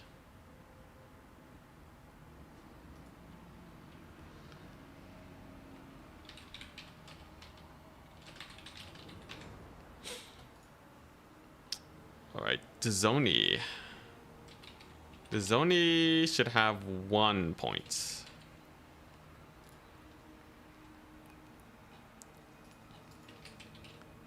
And indeed they do. Everything's running smoothly. Tournament's working. We need 3 more matches to finish, and then I just gotta win 1 more.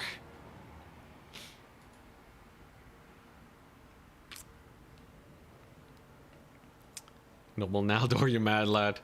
Well, I'm not gonna tell you what to do. Let's see here. You sent it again. Nice. Disaster battles. We got 3 saves. Nice. I don't really have time to try them out today though, but I will keep it around for maybe the next campaign stream, or maybe at the end of a multiplayer. Hey, Meat Dangly, thank you so much for the Prime. 5 months, god dang. You'll only ever get Bezos's money from me. I'll happily accept Bezos bucks. You're my my favorite Canadian YouTuber. Oh, hell yeah. Elbows up. I don't even know what that means. You're my favorite Canadian YouTuber. Elbows up. Ooh, all right. I see a Lich Hero. Hero only vengeance plus hire a Titan plus 30% mastery. What do you mean with only vengeance? Lich Hero only vengeance? Ah, okay. I usually call it Sirens. With high road Titan mastery. Does it even give that much spell mastery? Wait, you want the Lich Hero with the Sirens. I think 30% spell mastery is, yeah, it's only 20%. Is there a way you can get more spell mastery? What is this? Somewhat limited power?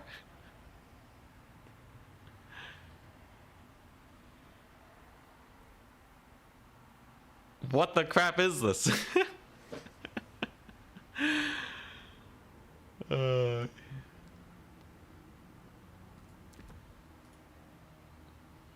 See, created a hidden passive that costs 200 gold with actually it's basically unlimited power. They give X amount of spell mastery and they attached them to items and cost 200 gold. Those are attached to Forbidden Rod and Sartorial Scroll. The Lich Hero has one of these passives as well. What is this? Alright, well apparently it's just yeah, it's just a random item kind of weird thing that gives spell mastery. Alright, sure. Description is bugged, but it's just 10% spell mastery. Oh, there you go. It's in the description. It's in the flavor text. Hidden ability that makes a character have plus 10% spell intensity. What is going on? What is going on with these items, bro?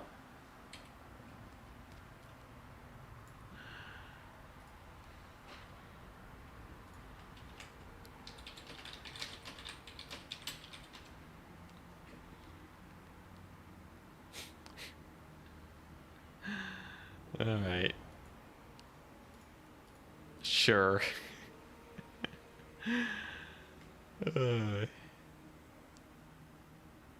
Okay, so you can get to 30% spell mastery with the higher titan. All right, well, I'll get the win with it eventually. It's on the list. I'll need to play a variety pack faction to get it done. It's pretty hilarious. It's pretty hilarious. Just everything about it is very funny. But hey.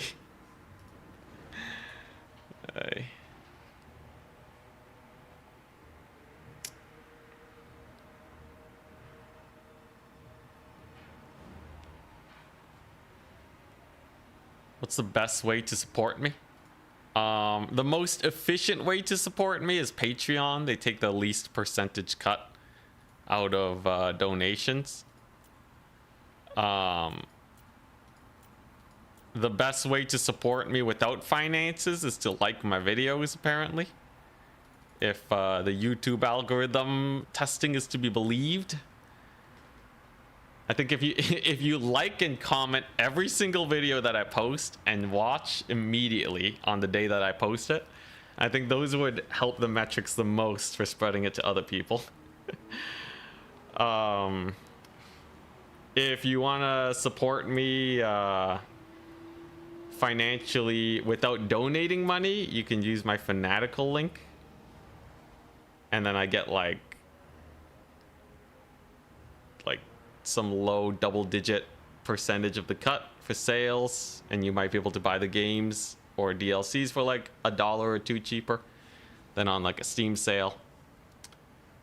But honestly, yeah, I think it's all great though. The best way to support Intensity is to give them tanky lords when giving suggestions. That would also be great. That would make a very large impact on my win rate. Remind me to not throw my lord before every game. Remind me to take a spellcaster. It's pretty good. Subscribe to my OnlyFans. You only donate tourney wins. I'll happily take those, meaty dangler. Thank you, thank you. You support with advice. You still want to see a Tomb Guard rush? Dude, that's like the most vanilla Tomb Kings thing ever. Another great way, though, is, you know, just playing in tournaments. I think that would be the most meaningful change to my day-to-day. Because, community is going pretty strong. We get a lot of signups, but, like, you know, if you become a consistent player, you increase the number of signups by like 5%, right? Assuming you're playing daily. But that's a huge impact to make, you know. Not very many decisions in your life can make a 5% change in a community. So if you're even moderately interested, getting involved would be pretty hype.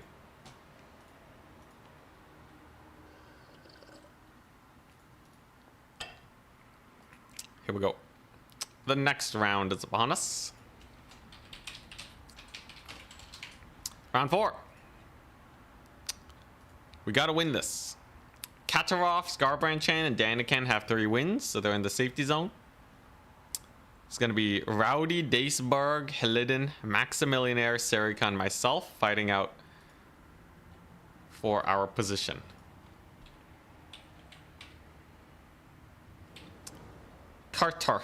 Oh, it's Kartoffel. Le Kartoffel. The potato. Yo, I'm Wood Elves. Sorry, Maxi, I'm gonna have to kick you. So if I can defeat them, here's the thing.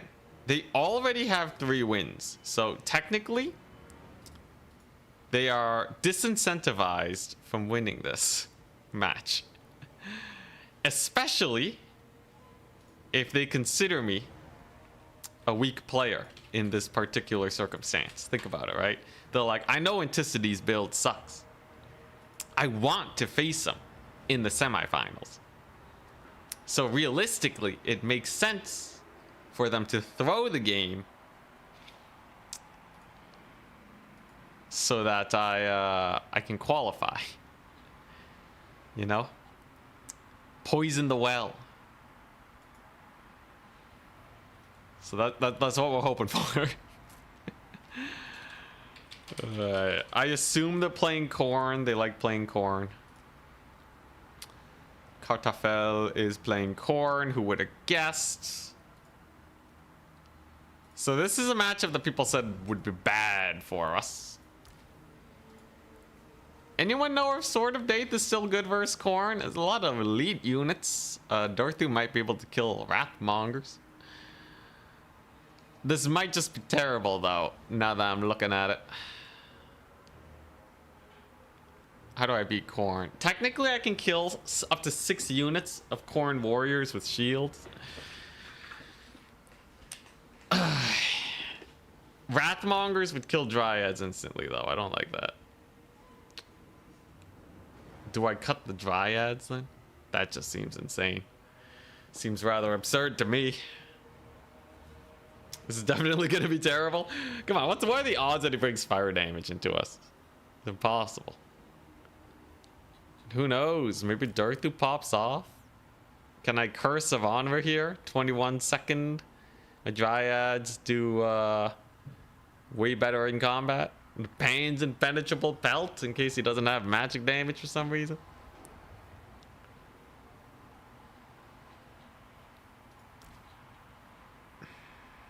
Earthblood might be better than Melkos this time.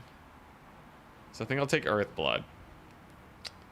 And I could also run the Call of the Woods.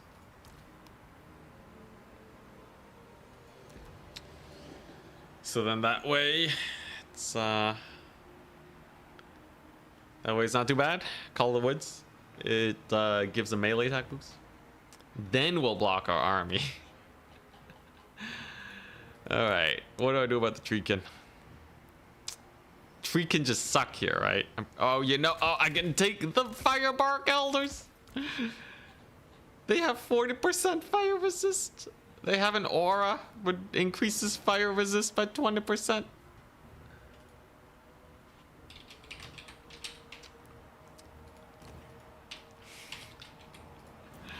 Alright, now we're cooking. Now we're cooking. So anything else here that I might want to consider? Is there literally anything else that may be remotely useful? You know, the other Trickster's Shard reduces their spell resist. That's actually kind of hilarious. I can reduce the spell resist and then just Dorthu blob it. Oh my gosh. Okay, wait. This is actually insane. Hold up. Hold up, everyone. I think I might have actually cooked. Oh my god. All right. It's impossible to lose this. I think it's actually impossible to lose this now. Wood Elves have gotten some pretty sick new items. I can reduce his magic resist to what, like 15%? Basically nothing. Hit him with the sick Flocks of Doom. Hit him with the breath attacks. Use the Firebark Elders. Take less fire damage.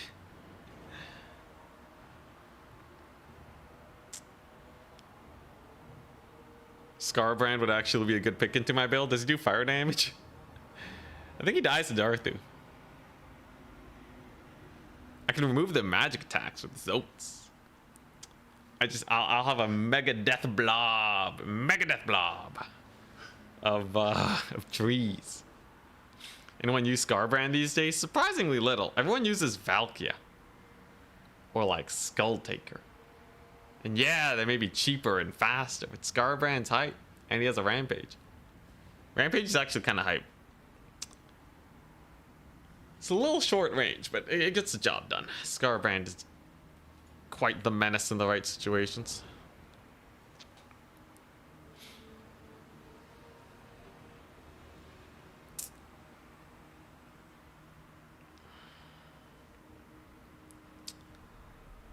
Yeah, I won't get increased breath attack damage. Here's the thing, if he blobs up wrong or miscontrols his Lord, I got the single entity micro to Lord's Knight with Double Dragon. Did they make Valkyria more expensive? Yeah, she's still popular though. Spear of Sleipnir is real good, and then Valkyria herself is a good enough fighter. But Valkyria alone doesn't really give you that much in terms of single entity fighting. She also doesn't give terror, which I think is what makes Valkyria the weakest out of everyone. Okay, so it's actually hilarious. I can full Vanguard at the start. Get the Race of the Frozen Heart over here. Actually, oh, even better. Even better. Haha, but you've never seen this before.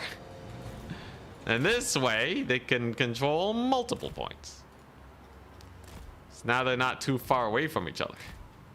This is actually insane.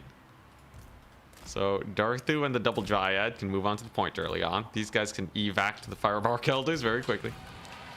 This map is perfect for me. Map is magnificent.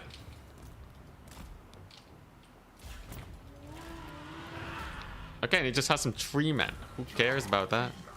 I'm not tree men. He has some Marauder Horsemen, but I'm made out of fire resist. Skull Taker, who cares? Certainly not me. So here's the play. We capture that point. We capture this point. He has mostly Forsaken, which don't do much. They also do fire damage, which means that they'll be mitigated by the Firebark Elders. Some Marauders. Okay, that's not too bad. Do I want Zotes or what? I probably want the Sylvan Knights to start off with, right? Dothu's Chad. He has a sick ranged attack that he can just chuck out on the skirmishers. It does a lot of damage. At least a decent amount. You can see here, Dryads are chilling. Darthu is refusing to shoot. You'll love to see it. There we go. Hey, pretty nice. So far, so good.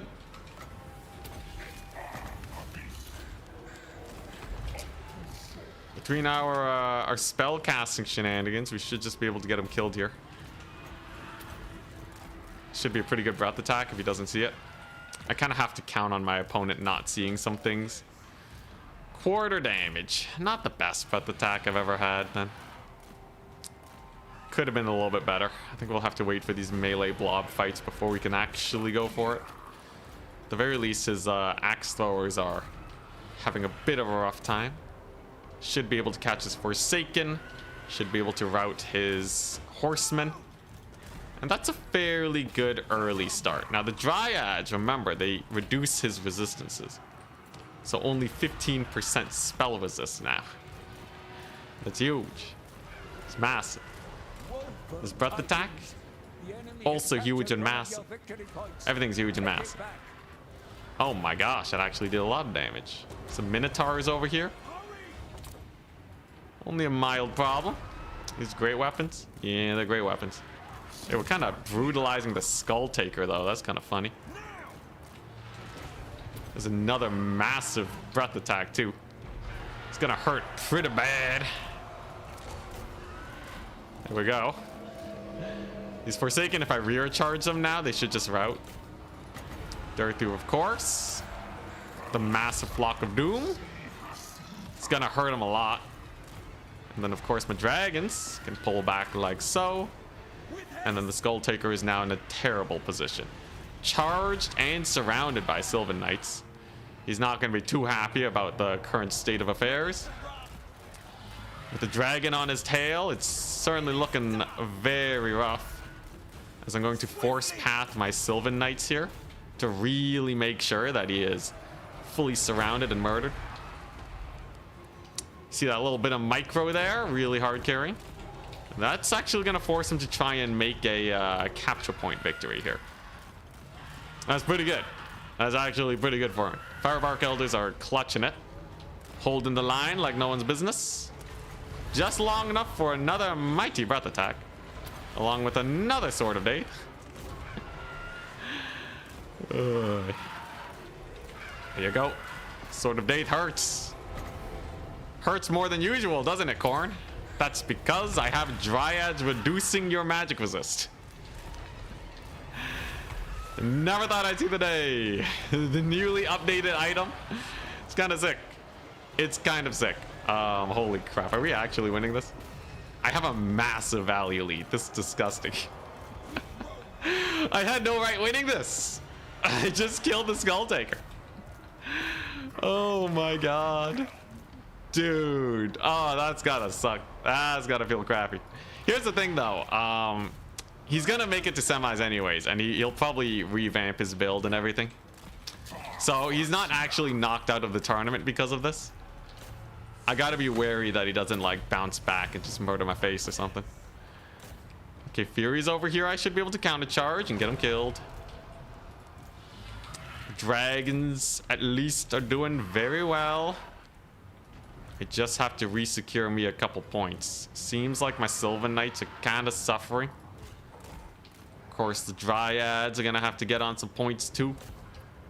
Gonna have to get many a Dryad. We'll see how they fare against Forsaken. They do have that fire weakness, but their stats are really amped, so I don't actually know if it's good or not. But losing the Sylvan Knights, that's certainly very rough. At least we'll have this point over here. The Dryads are actually killing the Forsaken. Insane. Okay. I'll take it. Let's move the branch wraiths back. Dragons are in. Holy crap. Now he's gonna get a pretty solid counter charge, but calling me a little surprised. A little surprised. They actually did real well. Battle's not over yet though. We got a good shatter on his horseman at least. But weirdly enough, my back point is kind of in a bit of a pickle. These here Forsaken are really getting the work on him against my poor Dryads. I will be able to secure a double cap though. The dragons, of course, are still at very good HP, so they're not especially worried about anything. I just need to get a sick heal with these Zotes at some point. In the meantime, Firebark Elders are holding pretty well. Here we go. And the branch wraiths, yeah. Okay, so the Forsaken are just going to up trade here into the horizon. Not the prettiest situation, but we'll live. I'm gonna need to send a dragon back there to terror out them. Terror out these fools. At least the Zotes have managed to win their fight. The double branch wraith, they're doing okay. They're doing just okay. I'm definitely losing out on value right now, though. As it stands, value game is a little awkward, right? We're gonna have to actually just resecure this. It's a little sus. It's a little sus. When all your value is stuck on your single entities, you can get screwed over real hard. But with the dragon coming in and a breath attack on these Corn Gores, life's gonna be pretty rough here. We're just gonna heal just to get it on, just to get it out there. And then I think Sylvan Knight late game is what I want to do to actually win this. Darthu will be fine. He's a Chad. I don't have to worry about him dying or anything. He's just an amazing beast of a tree that'll never die. As he terror outs those dudes, gets a shot off on the blood beasts. Deals like a quarter of their HP and damage. Insane. Alright, Forsaken are routed, which means I have a double cap. Not a terrible position, I'd say. I just gotta make sure Darthu don't die. This will be a pretty good flock of doom. Good amount of damage. And then Sylvan Knight reinforcements will most definitely they'll finish the job.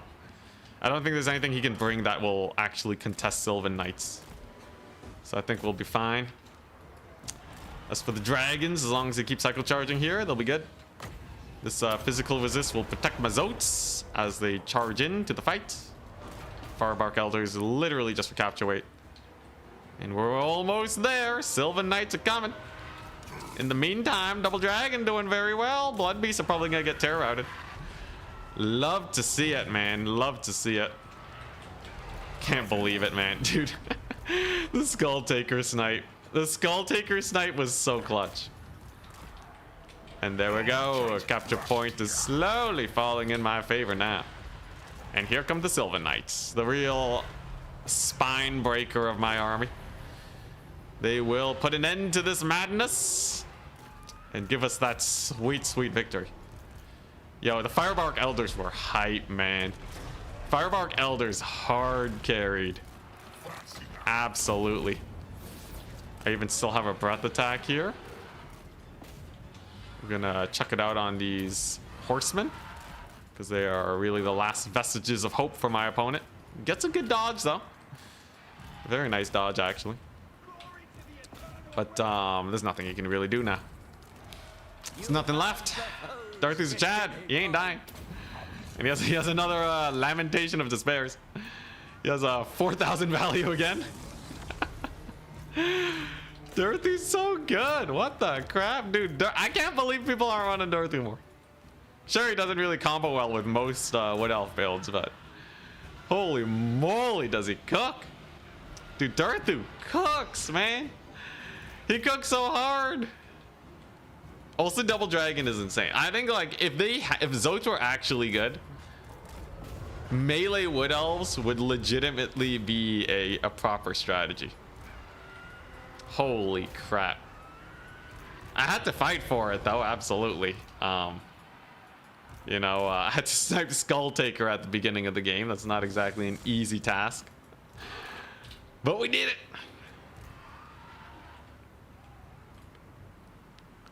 Very nice. Goodbye, Forsaken. Oh my gosh. Out of all the challenges, this one is weirdly successful. Weirdly successful. Suspiciously so. Are you guys like paying my opponents through the game? How are we winning these? I'm playing without 66% of the roster. I'm missing the thing that makes Wood Elves good. I have gold chevron dryads. What the crap is going on? 2,000 value per dragon. Darthu with 4,000. I got 8,000 value with 3 units. Maybe that's what did it.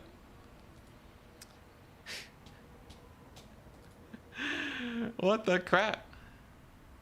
Yo, oh my gosh. The breath attacks on his monstrous units were hype. Yeah, I think it's just you force the melee blob and then you breath attack it. That's kind of the reoccurring theme we got going on here. Sylvan Knights were pretty good. Although I did some of them twice. They're honestly underperforming compared to the other stuff. Zotes are underperforming the most though. Oh my gosh. All right, well there you go. That's the 3rd win of the day. I got a 75% win rate so far with the Garbo stack. Like I literally I can use basically no infantry. I basically have no missile infantry. I can only use one of the heroes. I can't use any cavalry except for the one Sylvan Knight. No missile cavalry. Like this is what I'm playing with, guys. I don't know if you realize, but this is literally it. But apparently Darthu with 2 dragons is enough. Darthu, the Ent-proof lord. Holy crap.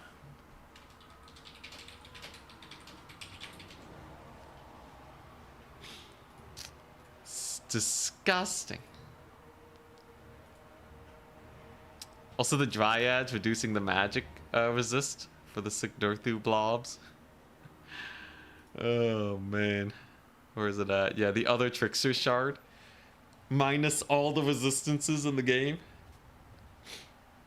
55-meter range too. That might have actually made it where oh, they already have magic attacks. All right, never mind. Helped with Darthu's spellcasting though, for sure. The other 60% of the roster's chumps. Yo, just wait until we have to play against Wood Elves again, and then you can message that. You only need the best 33% of a faction to win. I guess, you know, Darthu hard carry. And no one's playing against Darthu properly, by the way. They really should stop blobbing into him. There is no reason to blob into Darthu. He is the vast majority of my starting army. He's like 25% of my starting army with 35 speed. If you just fight for the other 2 points, in theory, you should be fine. But everybody sees the build and they start getting confident. They blob up and then Sword of Death in the face, which is basically final transmutation. Actually, maybe closer to flensing. 17 seconds, 62 to 125.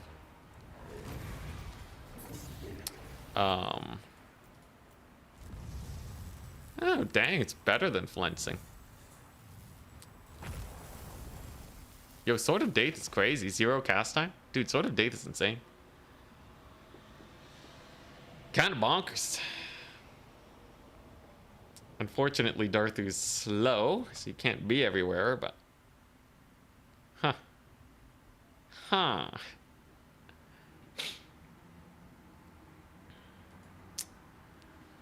Sword of Death, and then Flock... Oh, yeah, it is just Flock of Doom. It's Flock of Doom that does 18 ticks of damage. I see. Yeah, so it's like it's like you get 2.5 Flocks of Doom. Dang. Yeah. It's a lot of Flocks of Doom. Holy crap. All right. Flock of Doom gets 7 ticks of damage, right? So Overcast, you're not really losing out on efficiency too much. Interesting. Anyways, we're probably gonna get taken out in the tiebreakers. I don't think we're gonna win this in the tiebreakers. Everyone's gonna be pretty spooky, right? Unless if I can somehow queue into the potato again and then win another game killing Skulltaker. Maybe he brings Valkia and then we just kill Valkia with the dragons. Yeah, everything ticks for like an extra second, right? So yeah, but Overcast Malkoth is 13 now. So you lose out on 1 Winds of Magic. I wish these dragons had more HP. 7,500's not that much. Spells tick starting from 0. Man, it's so weird. So weird, this game. I wish they could just fix the UI at some point. But whatever. You know, I haven't really run Freeman yet. Darthu already has Ancient Protector though. He negates magic attacks within 35 meters. No real reason to run a Tree Man. Darthu's just a chunkier Tree Man. Slightly less melee defense, but he's also a spellcaster. Should give Tree Men bound spells, maybe. Maybe that'd make him better.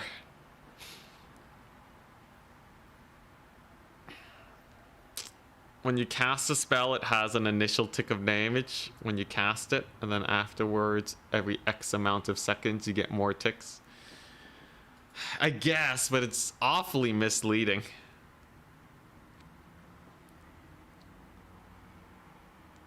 Can you bring Coadel still? I don't think you could ever bring Coadel.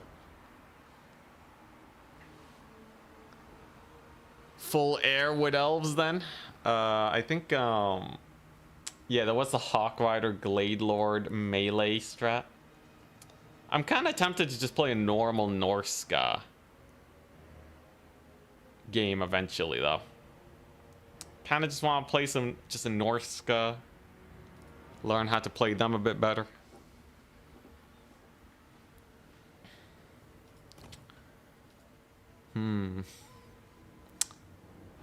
I'm kind of running into a problem right now, though, where I'm not really specialized into many factions, so I don't really know what I'd run in like a grand finals. Let's take a look. Yeah, like Slanesh Empire Wood Elves is fine. As worse. Chaos, High Elves, Grand Cathay, Vampire Counts, Beastmen, Tomb Kings. Like, I'm really outdated with a lot of these factions. I know how to play them decently, but like at a grand finals level, I don't know. Empire is great though. Just get the war wagons. Is Codell the only legendary hero you can't play in multiplayer? I don't know.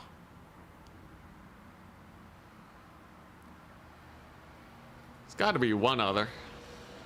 Some non-legendary heroes you can't bring in multiplayer. I think what, Lich Priests of Death was it, or Shadows? No, I think it was Shadows.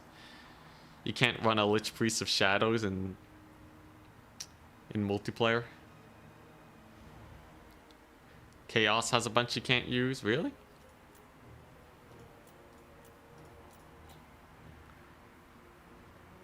Extended roster.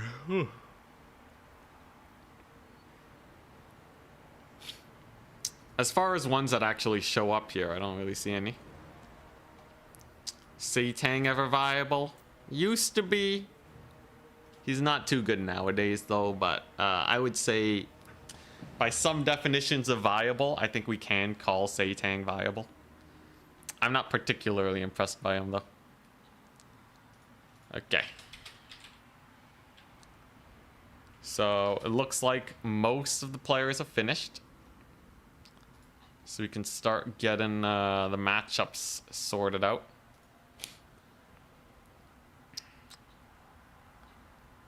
Big H, Ridley K, Dazani. Any chance Dazani can make it? Okay, yeah, I don't think any of these guys can make it, so I can just get this started. What? We need to... Okay, yeah, there's gonna be a lot of matchups, so... Let's get this party started early. That's, let's see here. Left is top bracket. At Serika versus at Rowdy. At Scarbrand Chan versus at Lecart. Lecartofel. At Enticity versus at Maximillionaire. Oh god. At Danican. At Serika. Oh wait, no. At Danican, stand by. I think that should be it. I think we took out Martin. He only won 2 matches. Brutal. Let's give it a quick refresh. Make sure everything's in line. Okay. The mighty... Yeah, I don't think any of these guys can get 3 wins. The ones that are still playing.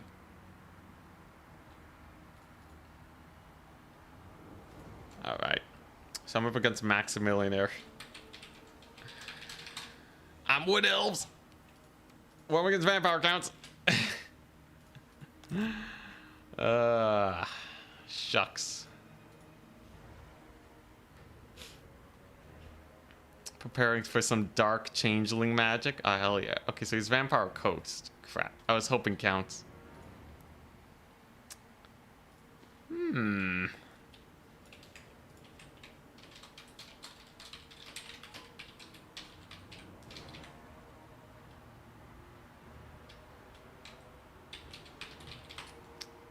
Bandit Changers Madhouse.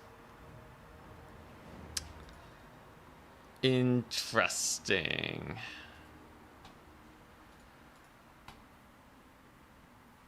Wish Demon Princes for Mono Gods. Yeah, Demon Princes still need a buff. Can you believe they got a 400 price reduction a while ago? Okay, Vampire Coast. What am I supposed to do? Oh, God. What am I even supposed to do? This is not a matchup for Dorothy.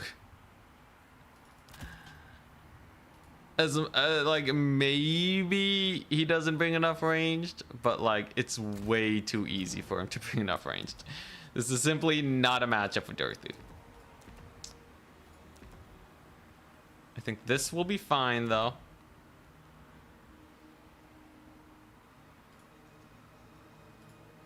He wants to play on Celestial, okay. Celestial Lake is a good one for us. He's bringing bloats, it's fine. What a joyous day it would be. Huh.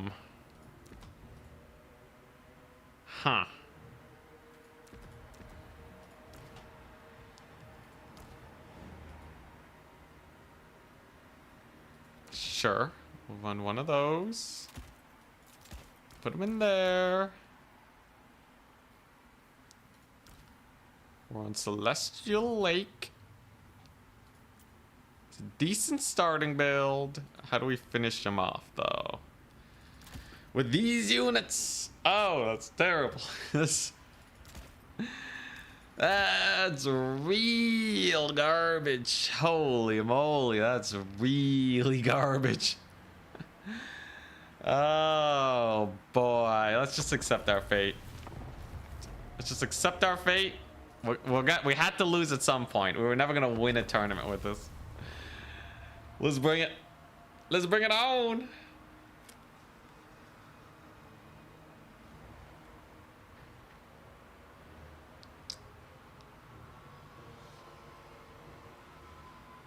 Dryads with shields. Dude, Dryads with shields would be so high.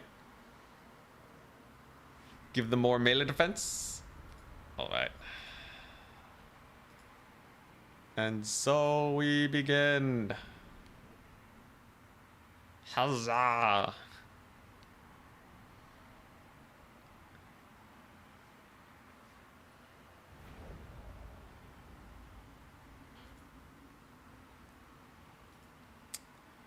Oh boy. It's over, guys. It's over. Super duper over.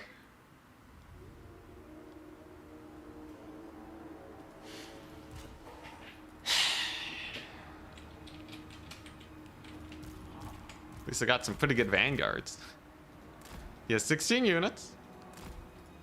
One of these has, yeah, the Blessing of the Ancients. So if I hide in these trees here, they should do pretty well. We bring in double Dryad, capture this point nice and early. You never know when a game's gonna come down to the wire. Here we go. Ready, good luck, have fun. He would need to have a really bad build against mine. I know he really likes dogs.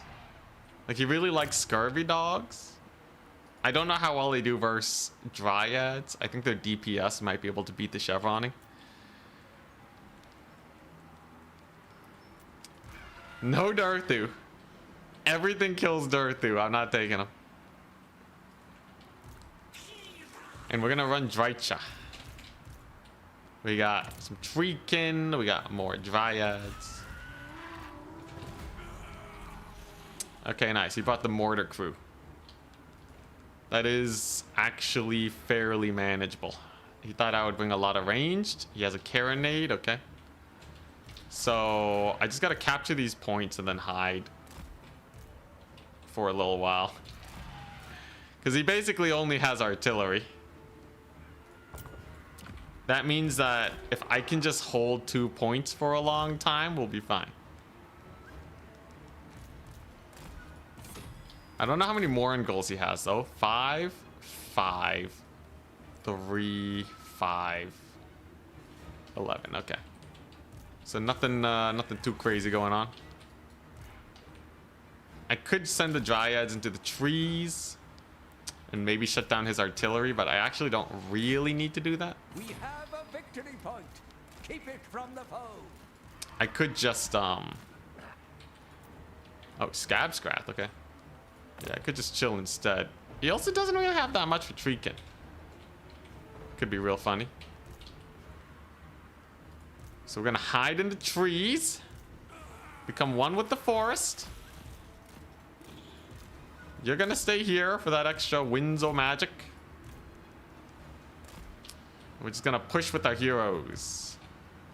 So he's shooting me with his mortars. I think he's manual firing. He might be manual firing, or maybe he still sees one of them. Of course, Drycha and Co. will be very spooky. And, yeah, these guys are a problem. Guess I could try Sylvan Knights or something. Okay, Dryad and Co. are moving on in. They'll be able to get some workings done. Of course, we have our breath attacks here. Breath attacks a height. We're gonna just chuck it on some pole arms to start off with.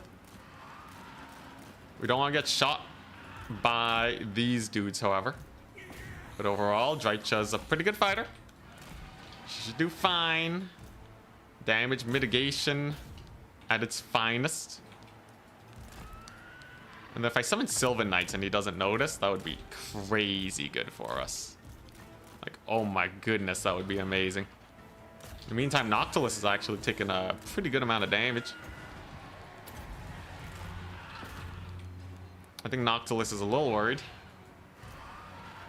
There's a pretty big breath attack on that mortar over there. Nice. Love to see it. Then we get the big pendulum down the line to finish them off. Cavalry's coming on in. And that's gonna hurt his, yeah, that's gonna hurt him quite a bit. Noctilus is getting wrecked by Drycha. He's getting absolutely dumpstered like nobody's business. In the meantime, the dragons are doing okay. If this one could take off, he may live. So far, so good. And Noctilus does get away, but very battered and bruised. Honestly, not the worst. I've had worse situations, indeed. Do I heal here? I could heal. Why not? Alright, let's get those Dryads in. Dryads can cook here. And of course, my Sylvan Knights can get a lot of working done too. Looks like he's going to be pushing on to this point, finally. So we'll give my guys a good fight. And then I should be able to take out this here artillery. As the dragons continue to mostly chill. He's going to be moving his gunnery whites. Okay, I actually don't really want to fight that then. We're just going to go for his artillery instead. Get the Zotes going. I lose one Dryad. Rip. But overall, still doing mostly fine, I think. You know, let's get that Dryad summon over there. Kind of want that Dryad summon. What are those? Some Crabos? What are you doing, man? What are you summoning? Dryad is actually rallied. Very nice to see. But she will be surrounded by dogs.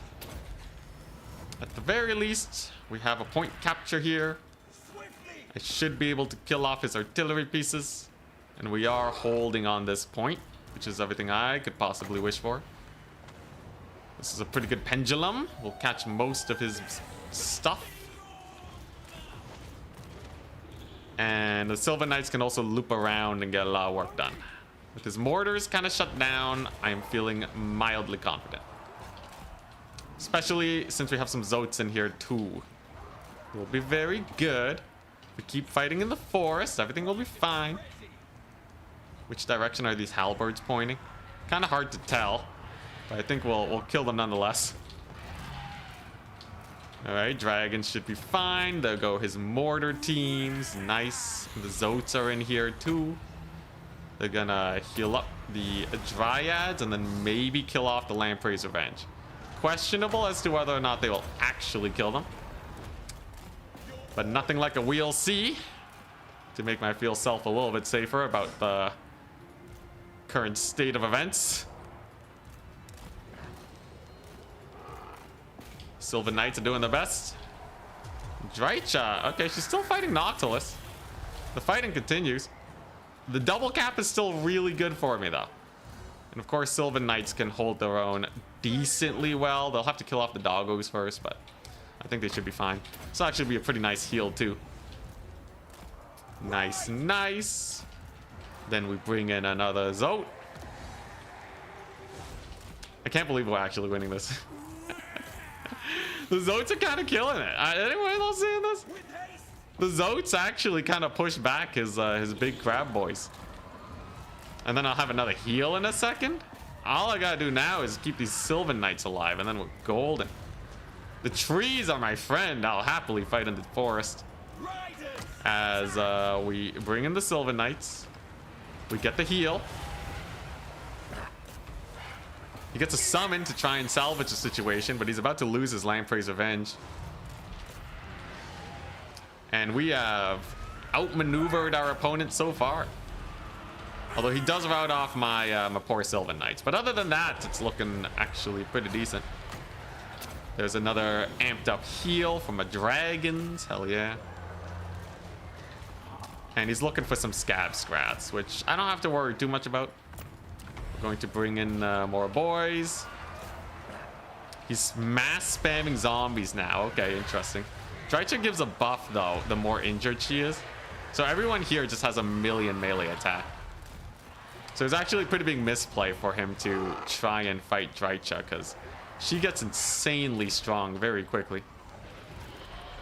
Let's go ahead and give some Fizz Res to these guys. He's going to get another bombardment here, but we're still okay.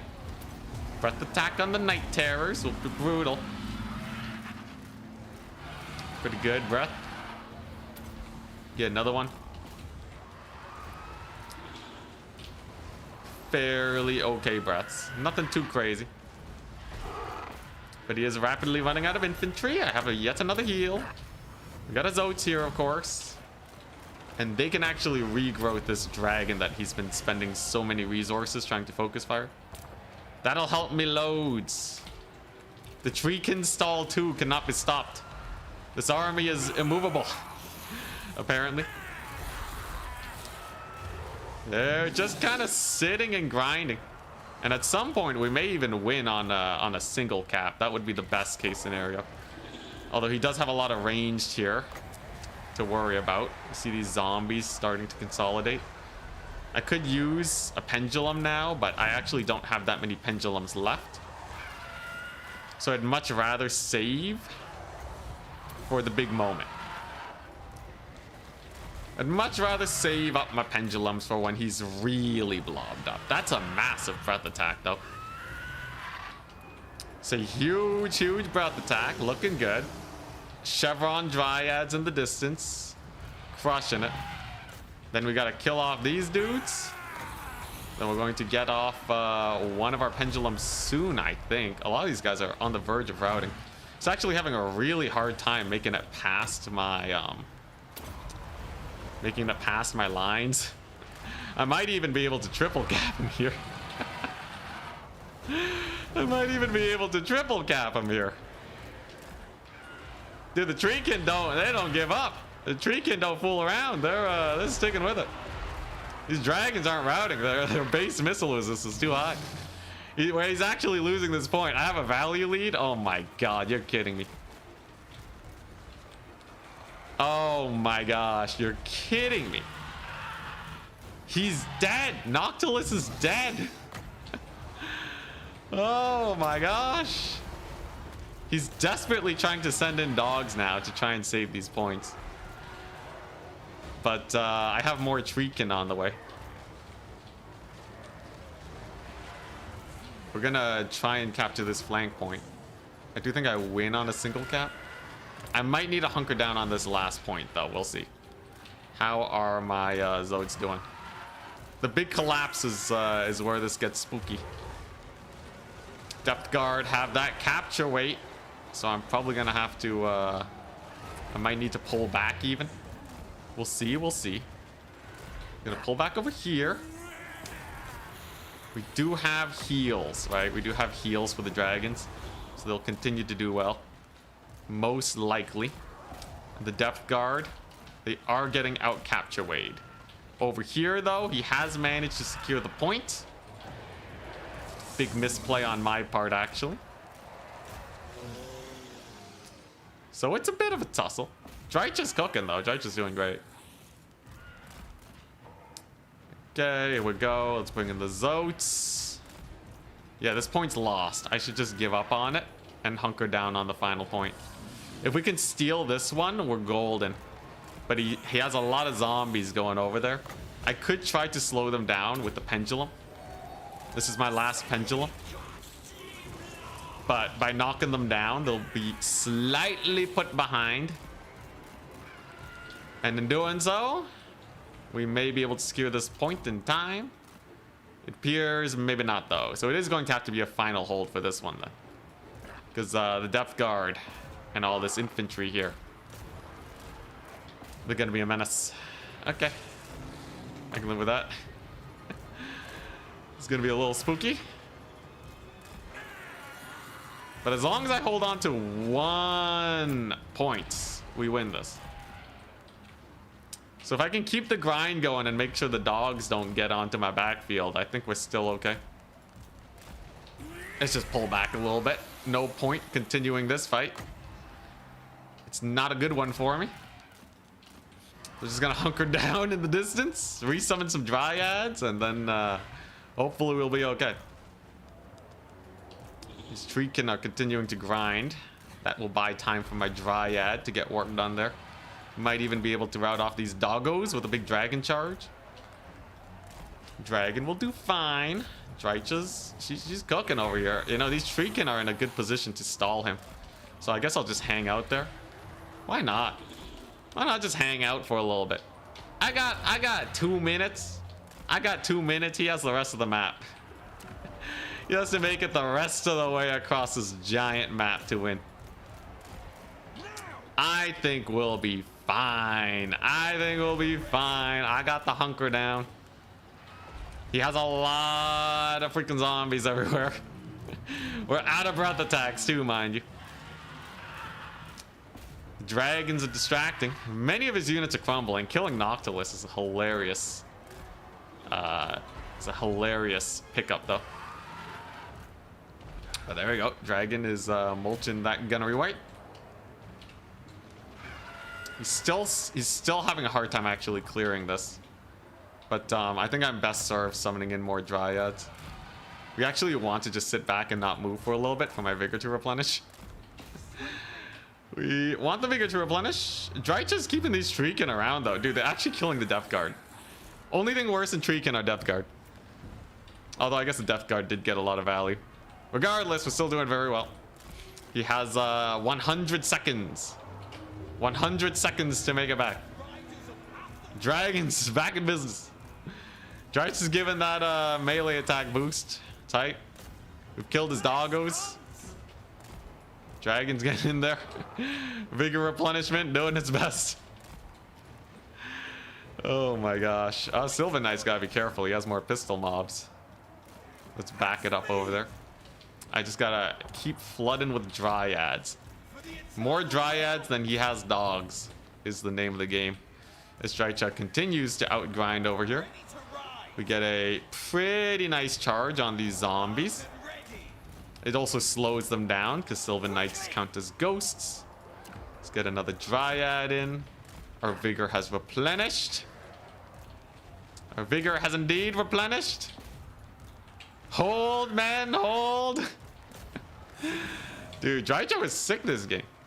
3,000 value, holy crap. I might even be able to steal this point if he's not careful. I have a dryad and some Treekin nearby. You gotta be a little careful. All right, there's the doggos. So you can see he's been saving up for it. So we want to bring all forces back to stop the dogs from potentially capturing this point here, right? So make sure that the dryads are actually on the point. Get the dragon charges. Get as much DPS on them as possible. And then I should be fine. He really overblobbed there, so the dogs just died. And that means it's gonna be GG. Crit. This should not be working. I should not have an 80% win rate.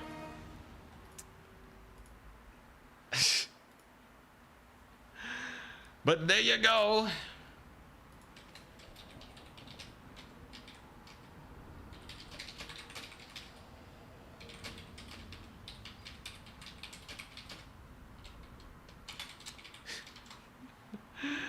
Oh my gosh. This is disgusting. Nobody's been ready for the build as of yet.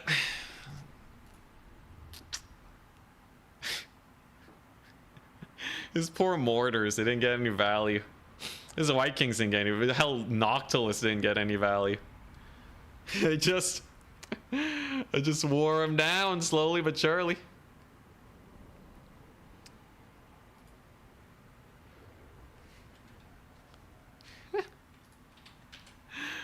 Oh man, I can't believe it. It really shouldn't have worked. It shouldn't have worked. Like, I think it's because I got insane breath attacks. Yeah, 2k value, 1600. He didn't have anything to kill the dragons. This really is just a crazy build though.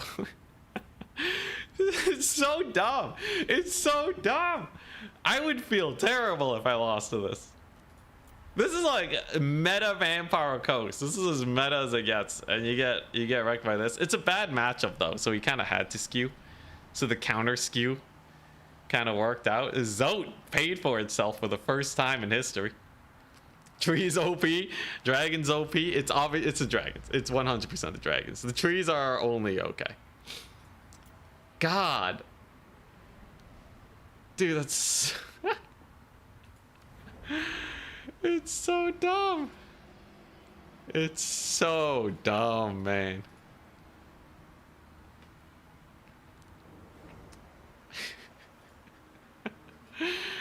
Oh man, it's really helping me practice with my breath attacks though, that's for sure. We're making our opponents fear our shenanigans. You know, if we ever get to a big tournament, will be good. Now the thing is, I might face Serika next, and that could just be the end of me.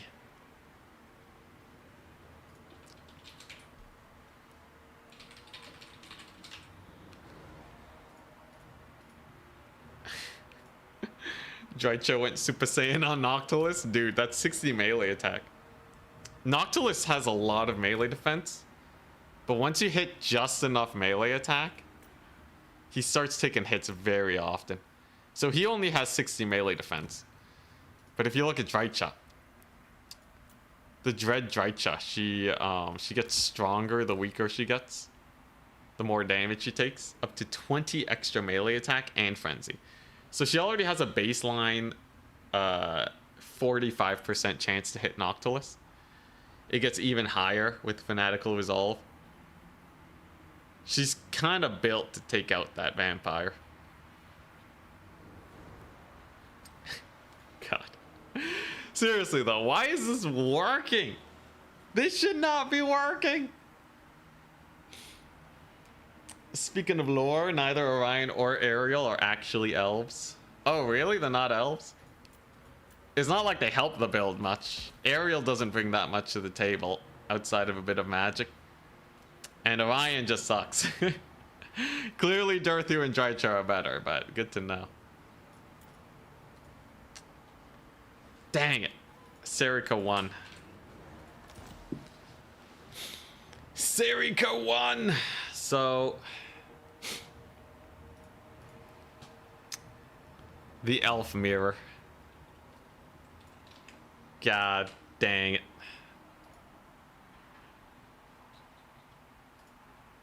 I'm telling you guys right now, this one's impossible, but I did just win the last game, so maybe anything's possible.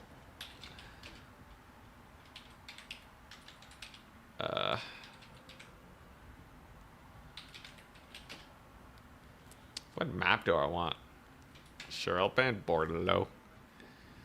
Alrighty. I'm very skeptical that I can beat his Wood Elves. He's playing the same faction, but better. Orion time. Her frenzy won't be on when she's that low on health. Her leadership is actually pretty high. All right. So I gotta find a way to beat wood elves with wood elves, but I have a limited roster. He wants to play on the Changes Madhouse. Ha. Oh boy. Yeah, so here's the problem. Here's a little itty bitty problem. I'm just him but worse. He needs to screw up his build real bad. he needs to screw his build up really bad, and then I will have a chance. He's probably gonna have Malkoths, so I don't even know if Sylvan Knights are even worth it. Just gonna Malkoths him. He's gonna have a whack load of ranged. What is good here? So on the Changes Madhouse, this is okay.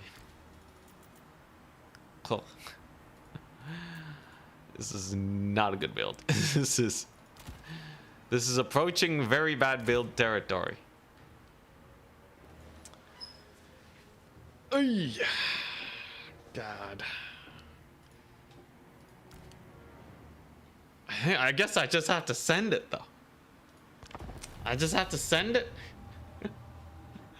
With this abomination of a build. Look, making it to semifinals and getting 4 wins is already good enough in my book.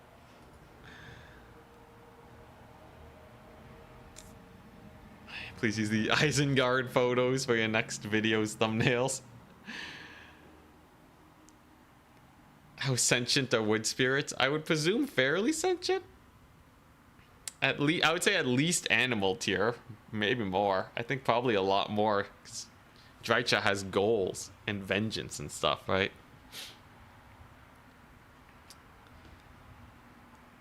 All right, so this entirely revolves around whether or not I can just... I don't know, man. I don't know. Like, Zotes just don't beat. They just don't beat Wild Riders. Despite having anti-large, they just don't kill Wild Riders. I don't even know why.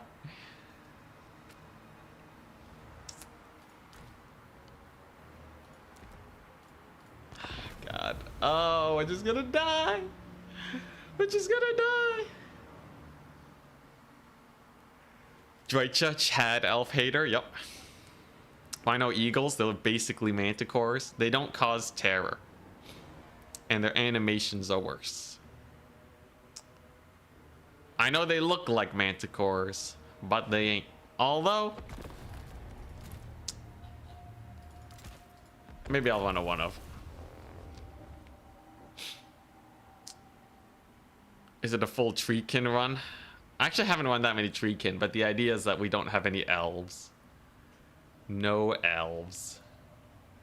Literally none. Pain and suffering.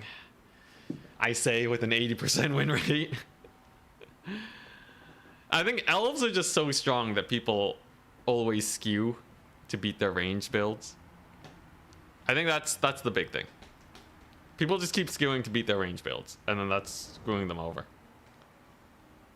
Would be a pretty funny tech in a tournament to run this, but like with Wild Riders instead of Zotes. Still run Double Dragon and a good Fighty Lord, because a lot of builds just aren't really prepared for it. Be a pretty funny way to get some Wood Elf wins. Why did the Treekin on the blocker look scared? All Treekin are born cold and afraid.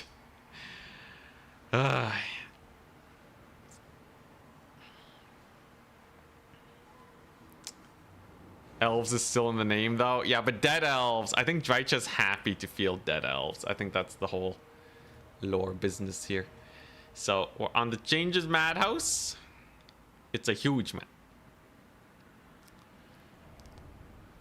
The hope is that my Dryads kill his Dryads. If my dryads kill his dryads, we win. Orion possesses an elf? Huh. Weird. I think Drycha would be happy with that then. Possessed elf. That's what she does.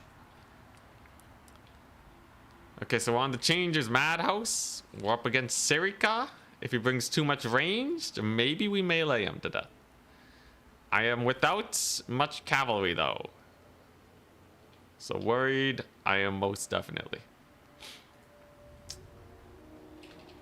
At the very least, I can capture this point nice and early. Drycha's chilling. Double dragon. You think he'll think I'm crazy enough to take this build twice in a row? He's gonna see I have 8 units. I could Vanguard over here behind him, but that doesn't really do that much for me. There's way too many chances that I get completely screwed over by Vanguarding like that. And I'm not about that life. Now, I have Smoke and Mirrors. The reason that's good is because it amps the speed of my Dryads to potentially outmaneuver his, and then we kill off all his ranged. After the ranged is dead, then I can do something or other. I don't know.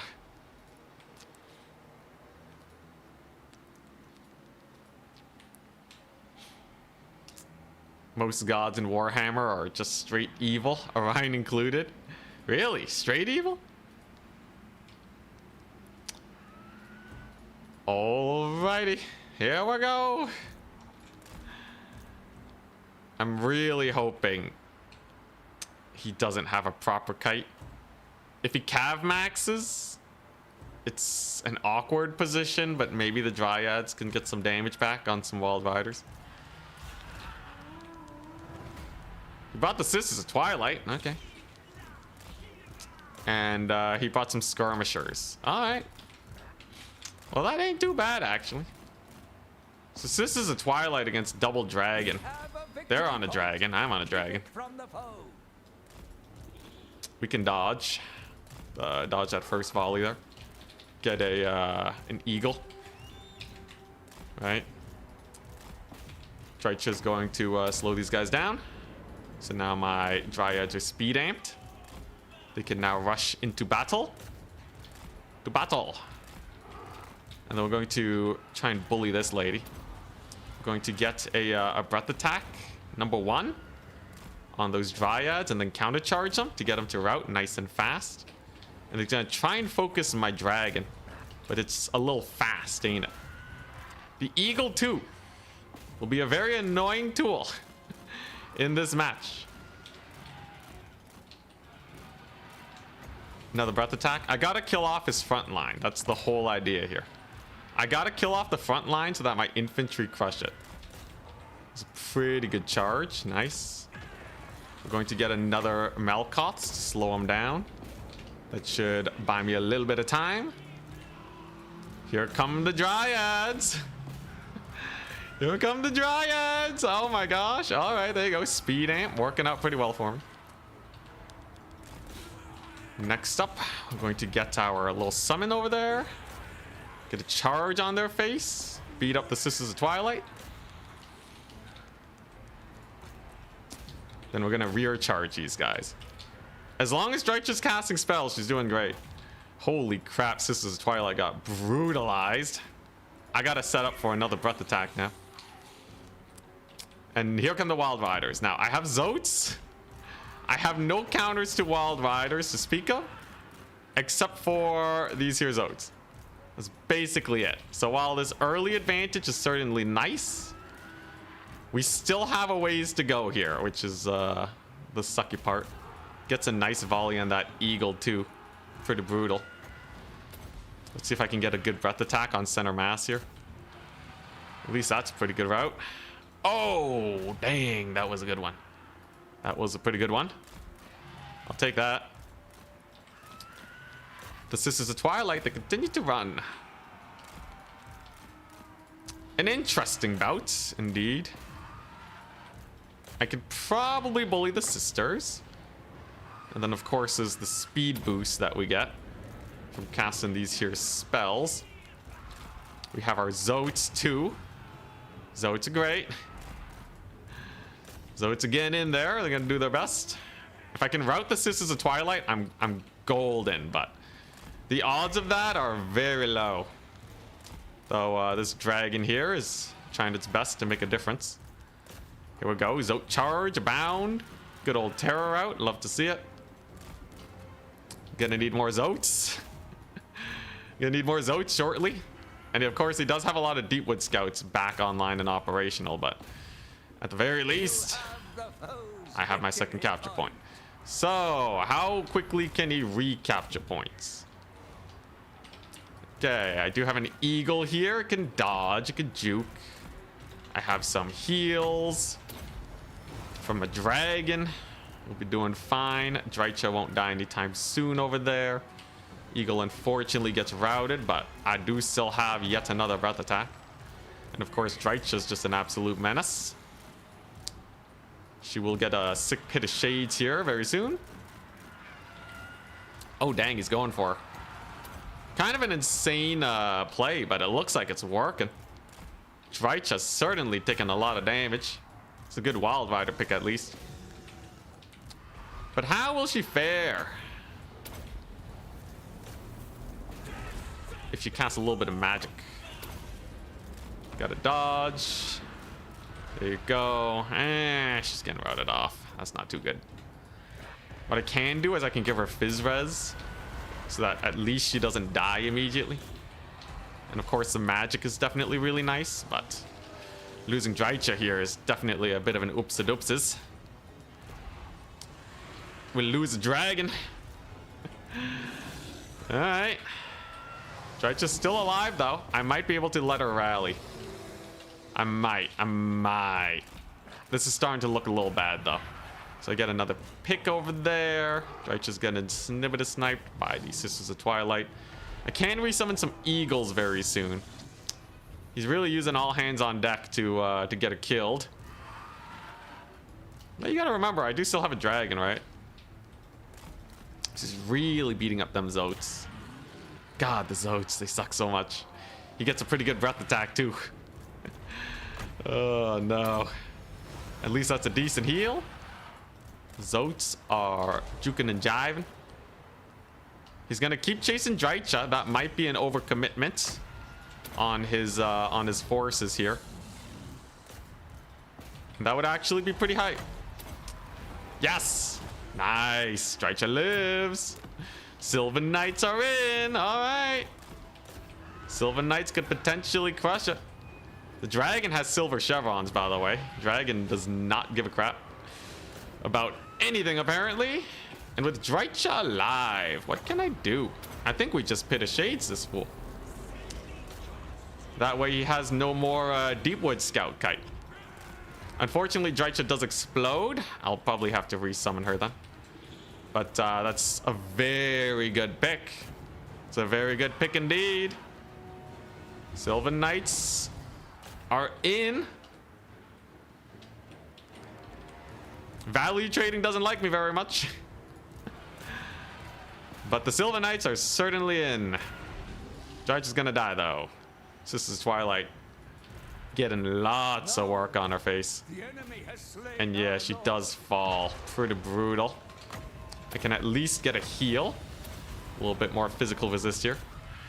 Of course, my Zotes. Zotes were made to kill off these wild hunters of Kurnos by reducing their magic attacks. That should save my Sylvan Knights. There we go. So we'll see if that's enough to actually kill them. And then the Sisters of Twilight, I gotta like send an eagle or something on them. At the very least, the wild hunters are taking massive amounts of damage. I could resummon the dragon feasibly. The dragon's gonna be a little sus though. This one's already on its way out. I don't know if we'd actually be able to kill the sisters with them, you know? That's the big issue. I think I'm gonna have to stick with the eagle. Crap, another Melkoth's drops on the Sylvan Knights. And I think that's it. I can never kill these wild hunters of Kurnos, man. The wild hunter of Kurnos supremacy is just a little bit too good. Dang. This was a fun game though. This is a very fun game. I think we actually played fairly well considering the circumstances. I got a really good catch on his Deepwood Scouts. That was hype. Triggered his healing. That's a little unfortunate. But yeah, at this point it's over. Dang. Yes, this is a Twilight got hella value. 2,800. They're having a dandy old time. And I got nothing left outside of, I don't know. Maybe if I summon in a bunch of elite dryads. Maybe if we do that and we manage to rout off the sisters. Then there could be a chance. They get the heal though. Without a Lord Snipe, we were always going to be screwed. The dream comes to an end. Some Zotes came back. Let's see. Let's see. Maybe these dryads cook. Maybe they cook. Come on, get them.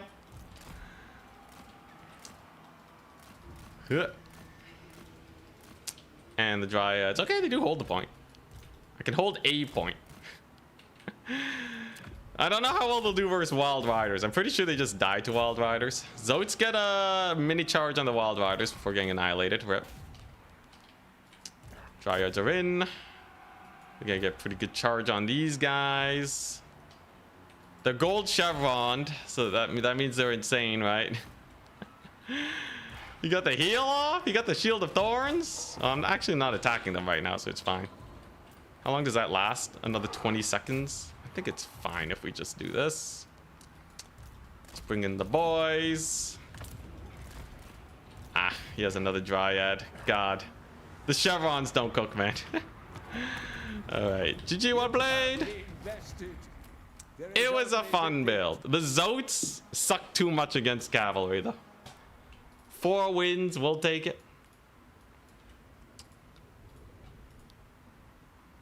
Looking pretty decent. This dragon got to a silver chevron at 2,200 value. This one got 1,400. 1,600 on Drycha.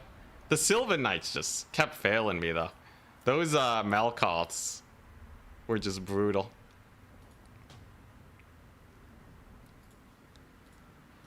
Turns out having cavalry is important. Dude, the Zote value. God, they suck. Dude, how are the Zotes so bad? In theory, they should be able to do a lot of work. They have anti-large. They got everything, man. Spell casting, physical resist. How are they getting 300 value? I guess this one got shot. This one did see melee, but it still didn't do that well. Oh, man. Deepwood Scouts got too much value. I got a pretty good charge on them, but it was not enough. JJ! Well played. Let's see what games we can go cast now. Let's message Danican. Have you started your match yet? Question mark.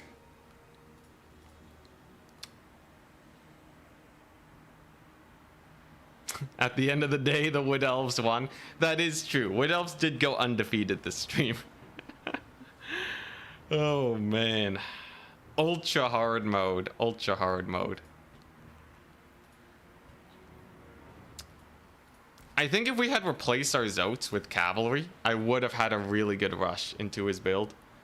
Because the breath attacks are insane.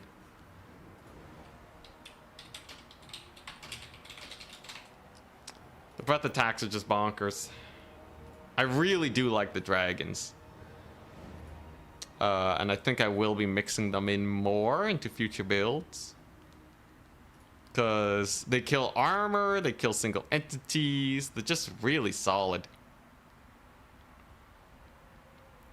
And honestly, making it to semifinals, or at least tiebreakers, really, really surprising for this. But I guess, yeah, I really do think if you can micro your single entities well enough, you can get really far. The range of damage that they do is insane, like killing Skull Taker, just getting Lord Snipes in general. Anyways, Danican just finished his match. So it's going to be Danican versus Serika.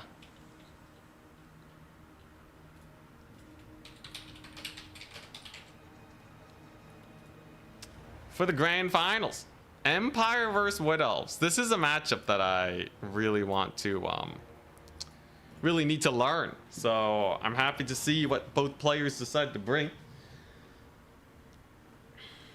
We're not done yet. We still have to cast the grand finals.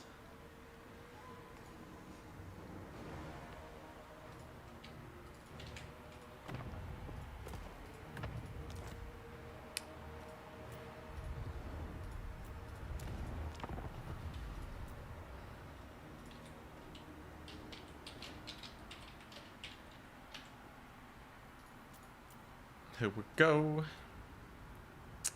Luminarch, the Luminarch madness.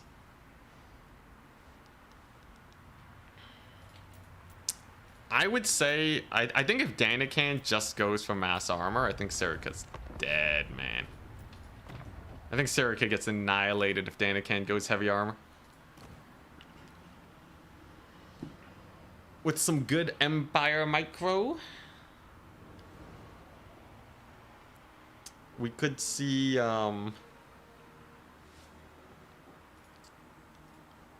I don't know. I haven't seen Danican play Empire before. You think he's gonna main Tide? Empire tends to do really well with them Hochland long rifles. I think long rifles are a must. They're just too good not to take, and then you just have to defend a rush. Danican with Empire.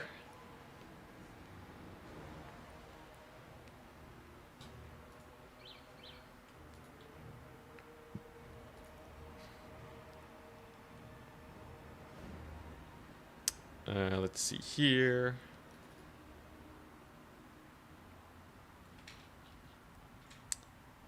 Yeah, Danican with Empire. I wonder if he's going to go wagons anyways. I don't think he would usually run many Scourge Runners. Like, if he plays Empire just like he plays Dark Elves. Well, he doesn't really have the strong melee infantry to do that, right? So, I think it's very likely that Danican decides to go for just a normal Cav build. Will we see Demogryph Knights, maybe? He's gonna have to worry about Malkoths, that's for sure.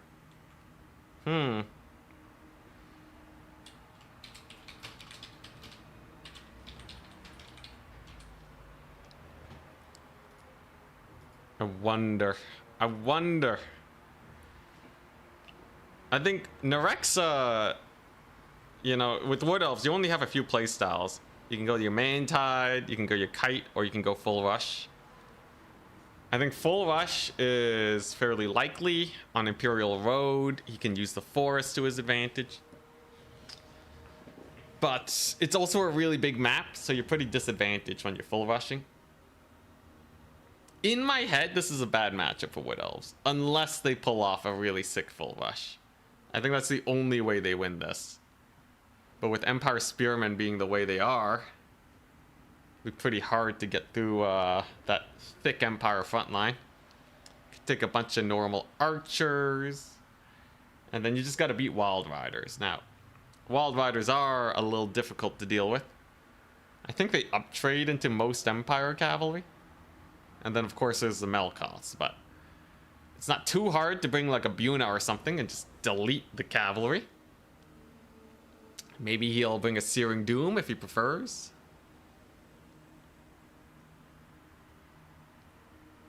One more tournament, let's go. We're not playing another tournament. I got some obligations once again.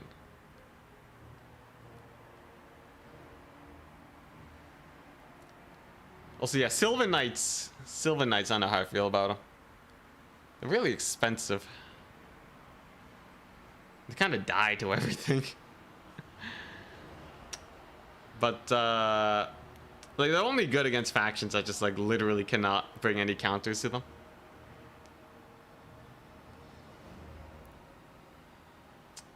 I wonder if Nerexa will run Sylvan Knights. Are we going to see Flaming Sword? This could be a matchup where Flaming Sword does okay. Put it on Cavalry as they charge into Dryads. Use it to beat Wild Riders. This is actually a pretty good Flaming Sword matchup. I would, so if I was Danican, I would run Flaming Sword and Burning Head.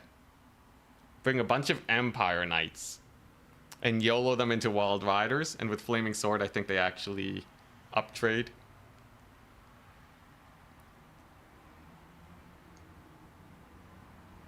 Bro has a life just to spite us with his obligations. Oh, they're really building. They're really building.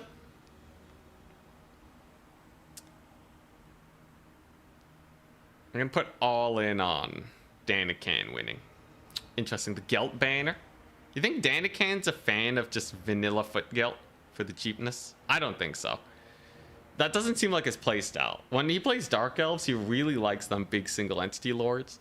I think Danican is a Boris Toddbringer enjoyer.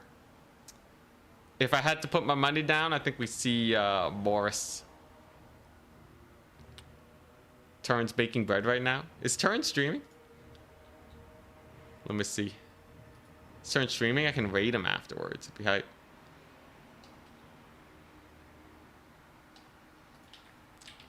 Turin. I don't think he's streaming.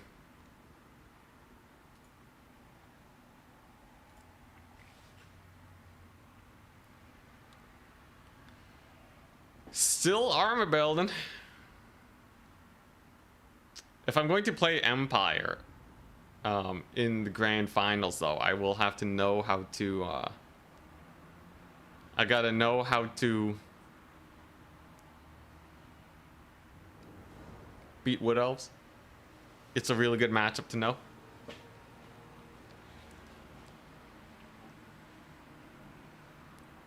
Foot Gelt with only Arcane Staff and Volans to use them as a mana battery. It's 500 gold mana battery. You don't really need that. I guess if you're spamming Bunas, though. Buna is a Winds of Magic hog, man. Buna will eat up your wom very fast.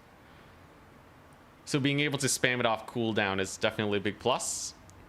On Wild Riders, I think that plus would be worth. Maybe. You think we're gonna see Arrows of Kurnos? I think you kind of have to. You know, you could just go quad War Wagon, and there won't be enough. If you go quad War Wagon, there would not be enough Arrows of Kurnos to kill them all.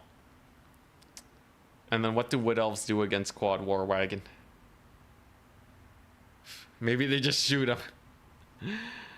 Maybe they just shoot him with Glade Guard. We'll see. Come on, get in the game. I'm dying. I'm getting old here.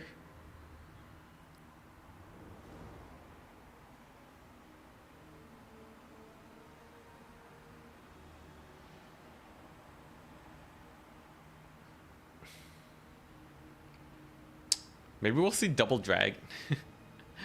Double Dragon will get shot to death, though. You'd have to micro it very well.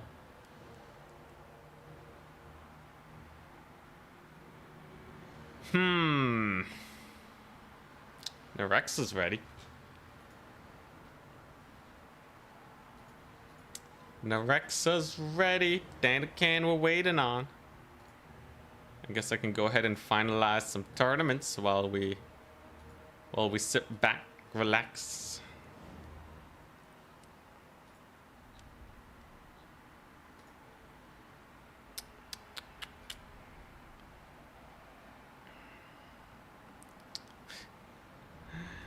Oh, we're in.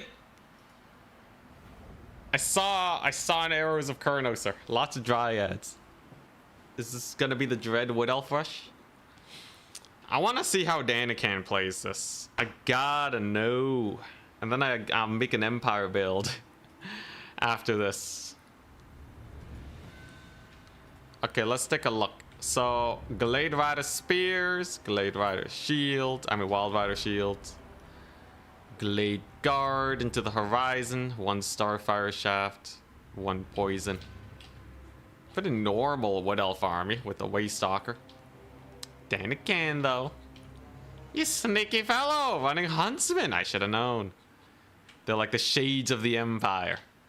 Double Hawkland Long Rifle. A bright wizard with a burning head. A master engineer on a steam tank as his lord. That's kind of bonkers. Danican having a bit of fun. Look at these guys. It looks like they're carrying the tank. All right. He has the bird bomb ability, pigeon bomb. Really long wind-up time, lots of damage. No net to combo with it though. And we're seeing a Spellweaver of Shadows on the far side. She has some Pit of Shades action. Some Malgothson. Alright. Pretty interesting. Lots of infantry over here. We'll look away so that the possibility of stream sniping is gone. There's a lot of vanguards here. We don't want no stream snippet snipes. But yeah, it's like pretty normal builds. They both brought a good amount of infantry. I do wonder how the Huntsmen do in this situation. I personally haven't been running Huntsmen very often because they died to Glade Guard pretty fast. But who knows? Oh, they're readying. They're readying up. Any moment now. Look at this fun Aurora looking thing here. Are they gonna do it? They're gonna begin? I heard the timer start. I think there's a lore reason of why these two factions are fighting in this area. In this area? In Cathay? There are wood elves in Cathay. Okay, so immediately the Huntsman will probably get spotted by the Wild Riders. As they just kind of walk on up. He does not commit right away, so the Huntsman could potentially get a shot off here. It looks like Nerexa didn't notice it. Instead opting to get the arrows of Kurnos on the steam tank. Missile block does not defend you from arrows of Kurnos, so he only has a 15% damage reduction. 3 more of those and he'll be at half HP almost. Not the most pleasant situation for Mr. Steam Tank guy. Front lines are moving towards each other, but what are the Huntsmen gonna do? Appears they got a light peppering on the Wild Riders, but let's see if they actually do well here. It was a fancy play to try and get a flank, but that leaves you open to getting flanked. Wild Riders are coming in. They're going in hot. Huntsmen. The stats are not very high. They own the good because they have bonus versus large range attacks. So gonna try and get into position here. Kind of a big misplay. The damage on that volley is... Oh, pretty good. All right, I'll give it a pretty good out of 10 on the volley. So he loses half HP on Wild Riders for a rout on the Huntsman. Fairly even trade so far, all things considered. And the Knights of the Blazing Sun here too are really good. Fire damage, magic resist cavalry. Ain't no Malkoth thing is gonna hurt them. Spellweaver of Shadows is in fact too far away to really help. That means the Huntsman will probably rally. So a decent trade from Danican, though not the best position still. He's still trying to recover his position. His long rifles are pummeling into the Waystalker, who's definitely taking a good amount of damage. But what do we do now? More long rifles. Wow. So Danican's feeling very comfortable. He does not worry about a cavalry rush. And I think that's gonna be his downfall, because Loic's Blessing just dropped. These guys are unspottable. He's not even gonna see it coming. Oh my gosh, what a play. Nerexa loves the Loic's Blessing. He loves Loic's Blessing. And he's gonna be charging right on in. Gets the Malkoths on them. No more running for you. Charges them down the hill. And that's gonna be a lot of dead long rifles. Big play from Nerexa. Catching out the undefended infantry. In the meantime, Wild Hunters of Kurnos. Very nice charge on the Huntsman. You see a cavalry summon. Catching them out. These are just Empire Knights though. Massive damage drops on them because these guys are armor-piercing anti-large. And I think Danican did not have the build. I don't think he had the build. Pit of Shades whiffs though. Master Engineer is doing his bestest. But he's just not really cooking. He's just not really cooking. It's gonna be a pigeon bomb. Okay, that's pretty good. Pigeons have dropped the payload. Wild Hunters took a decent amount of damage, but these guys are just done for, bro. They're just dead. That's not a very pretty situation to be in at all. Big routes all round. And even a catch on the Hawkland long rifles. Massive, massive range unit losses across the board now. As he chucks out a burning head, but it whiffs. Or maybe Nerexa dodged. Oh my gosh, the whiffs. The back-to-back whiffs. Danican's getting torn apart right now. Wild Rider gets summoned in. Gets a good charge on some swordsmen. Good amount of damage. They'll probably get routed. They're not supported by any leadership providing units here. And the Wild Hunters of Kurnos are just gonna brutalize the Master Engineer. Yeah, he ain't gonna live. Oh, Arrows of Kurnos. Kind of friendly fired. Arrows of Kurnos actually saved the Engineer that time. Pretty funny to see. Empire Night Charge too. Catches some infantry. If there's one way Danican's gonna come back, it's gonna be exploiting the fact that there's not a lot of cavalry left and clearing out all of these Glade Guard. The Glade Guard are mildly exposed with no units here really to defend them. There's just a single Glade Rider. So it's actually not impossible that we see Danican with the big comeback. He routes off one Glade Guard. Danican punching back. Throws a Hail Mary towards Nerexa, or he throws a haymaker. Closing in with the rallying spears. This time he gets a really good burning head. Roasty toasty some dryads. All right. Pretty good charge, But will it be enough? Still see a lot of Wild Hunters here. Hey, he does have Flaming Sword. Oh, hell yeah. Still has some Wild Hunters. He's gonna get a pretty good charge. Not really routed just yet though. And now Stag Knights are here. He's gonna need to get at least one good Cavs around to take out those Stag Knights. I'm a little worried. Here comes the cavalry charge. How are the Zotes doing this time? Terribly. And dang, Knights of the Blazing Sun take it to the face. Because he wants a pigeon bomb. So let's see how much damage we're looking at. The Knights of the Blazing Sun get sacrificed. It's a full trade. Pigeon bomb drops though. And oh my goodness, pretty decent damage. Doesn't win the fight though. And given that these cavalry units are fairly similarly priced, it's pretty brutal. At least the steam tank's still alive, so maybe there's a chance to come back there. He's not too far behind on tickets too. He gets a little bit of a catch with the Knights of the Blazing Sun on Stag Knights again. But the armor-piercing cavalry is just absolute pain in the butt to deal with. Master Engineer ain't dying though. He's having a good time. He's getting into position. Cannons away. Boom. Kills 2 Stag Knights with an explosive shot. Didn't know it was explosive, but I guess it is. I don't know. Something blew up. And the Stag Knights over here, and they're still grinding. Here's the thing. Stag Knights have pretty good stats. Very high melee defense. But most importantly, they have armor piercing. The Empire Cavalry just can't really tussle against that.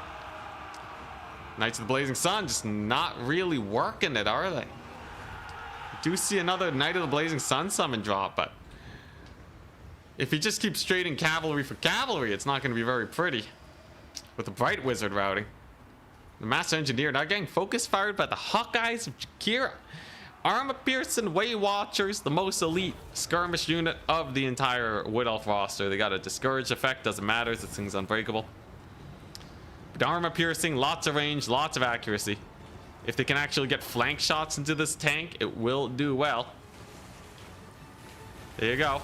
Volley comes out. He tries to dodge, exposing the flank, which actually makes him take more damage than just facing forwards. Like a lot more damage. He gets 70% resist facing forwards.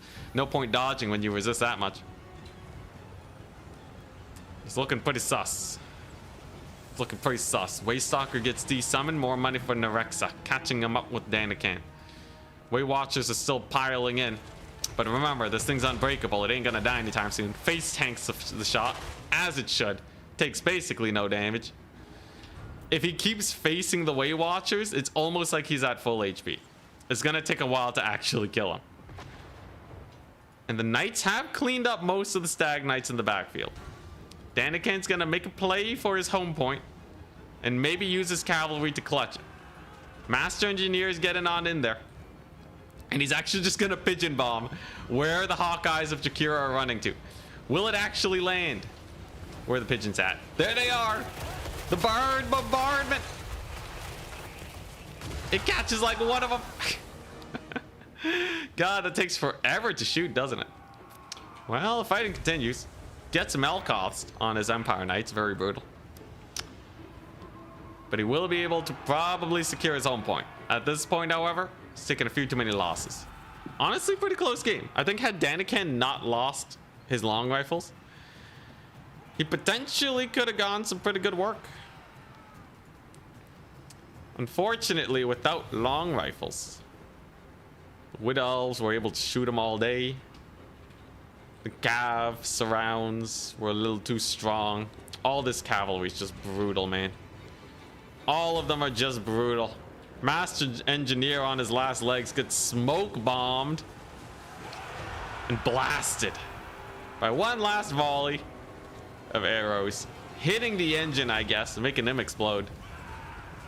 And the Wild Hunters of Kurnos are just too chonky. I think you really do need some sick Buna action if you want to kill these guys.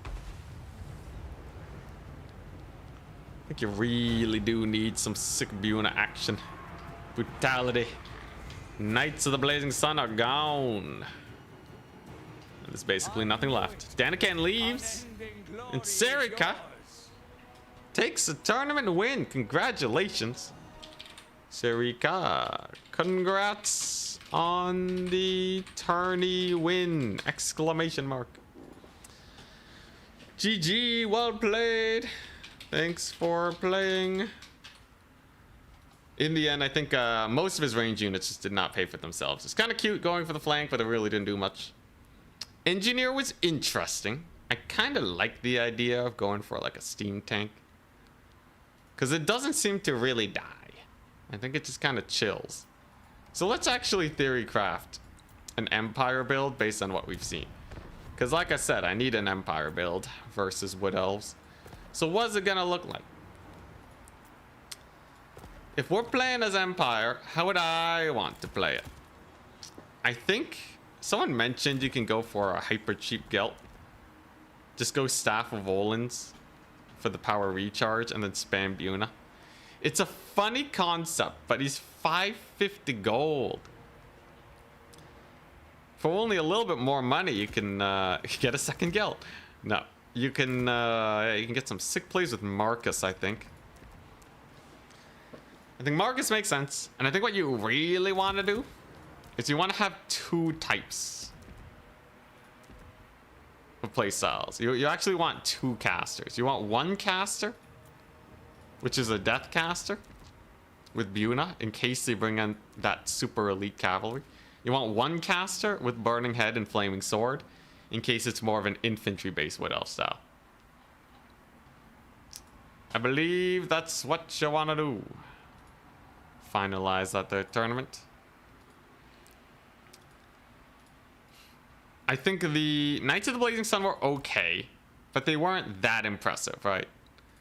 I don't think they were really brutalizing the Wood Elf infantry. Also, you should have a Sunmaker in reserve in case they do go for a Mantide type style. And then you do want to have some sort of long rifling to make sure that you can force them forwards. But what does your main line look like? Well, typically against Wood Elves, you're facing kind of just a Dryad rush, right? You're mostly just facing a Dryad rush. I think the way you want to play this out, like, I think Empire Knights in reserve are good enough if you bring Flaming Sword and Buna. Like, you just have to use that to kill their cavalry. You can't really contest them with your elite cavalry because they'll get spell cast to death. I think what you really want to do is you want to run a steam tank volley gun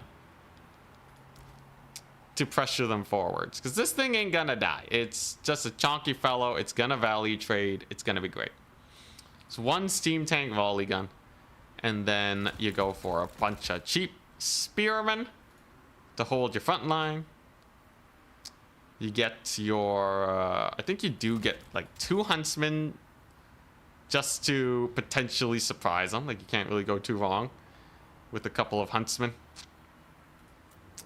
And then the rest of the army? The rest of the army, let's see. Do you want swordsmen or what? I think you do just go for the raw main tide and just have too much. Because if he goes wide, you burning hit him. And there's nothing you can really do. You're not going to lose these guys either. They're very hard to snipe. Marcus has his nets. I believe from this point, you do just want to go for a hellish amount of spears. And then just a handful more archers. And you have basically a build. So you have your artillery piece. You have a lot of forcing tools. You have the Sunmaker. You have variations in magic you can take. You're fairly safe against a full rush. Just having so many of these guys. I do kind of want to take like a Pistolier. I don't know if Pistoliers are actually good versus Wood Elves, though. I know Free Company Militia would probably do fine if he's really extending into your backline. Oh, dang, I maxed out on range units. Wowza. Actually, kind of want more infantry here. Can I squeeze in just a wee bit more? There you go. There you go. Just a little bit more infantry. 4 range units is enough to make sure that you don't get full rushed. And then you have your Free Company Militia summons. You have your Hawk and Long Rifles, cavalry. The only downside with this build is you really don't have a lot of cavalry. I think that's kind of the scariest part. You're kind of stuck with just the 3. But I think there's enough cavalry counters where it's probably fine. Is there a chance that he just Dryad rushes you? No. He only has 5 Dryads. And you have a steam tank. I think this is getting there. In terms of what you might want to go for. No Bird Bomb. You have Marcus. This is forcing the Wood Elves to come and fight you, which is exactly what you want to do. So, GG, well played. I'm going to call it a day. I'm going to call it a week, actually. Won't be no streams over the weekend. We're going to be busy. I hope you guys had a wonderful time watching some glorious Wood Elf shenaniganry. Wood Elves did win the tournament, but we managed to get a lot of weird wins. A lot of really weird wins with the Dirty Blob. So I hope you guys had fun. And I think that's basically it. No one I know is streaming. So peace. And thank you very much to our supporters. We got a new Patreon supporter. Steven Samorodin. Samorodin.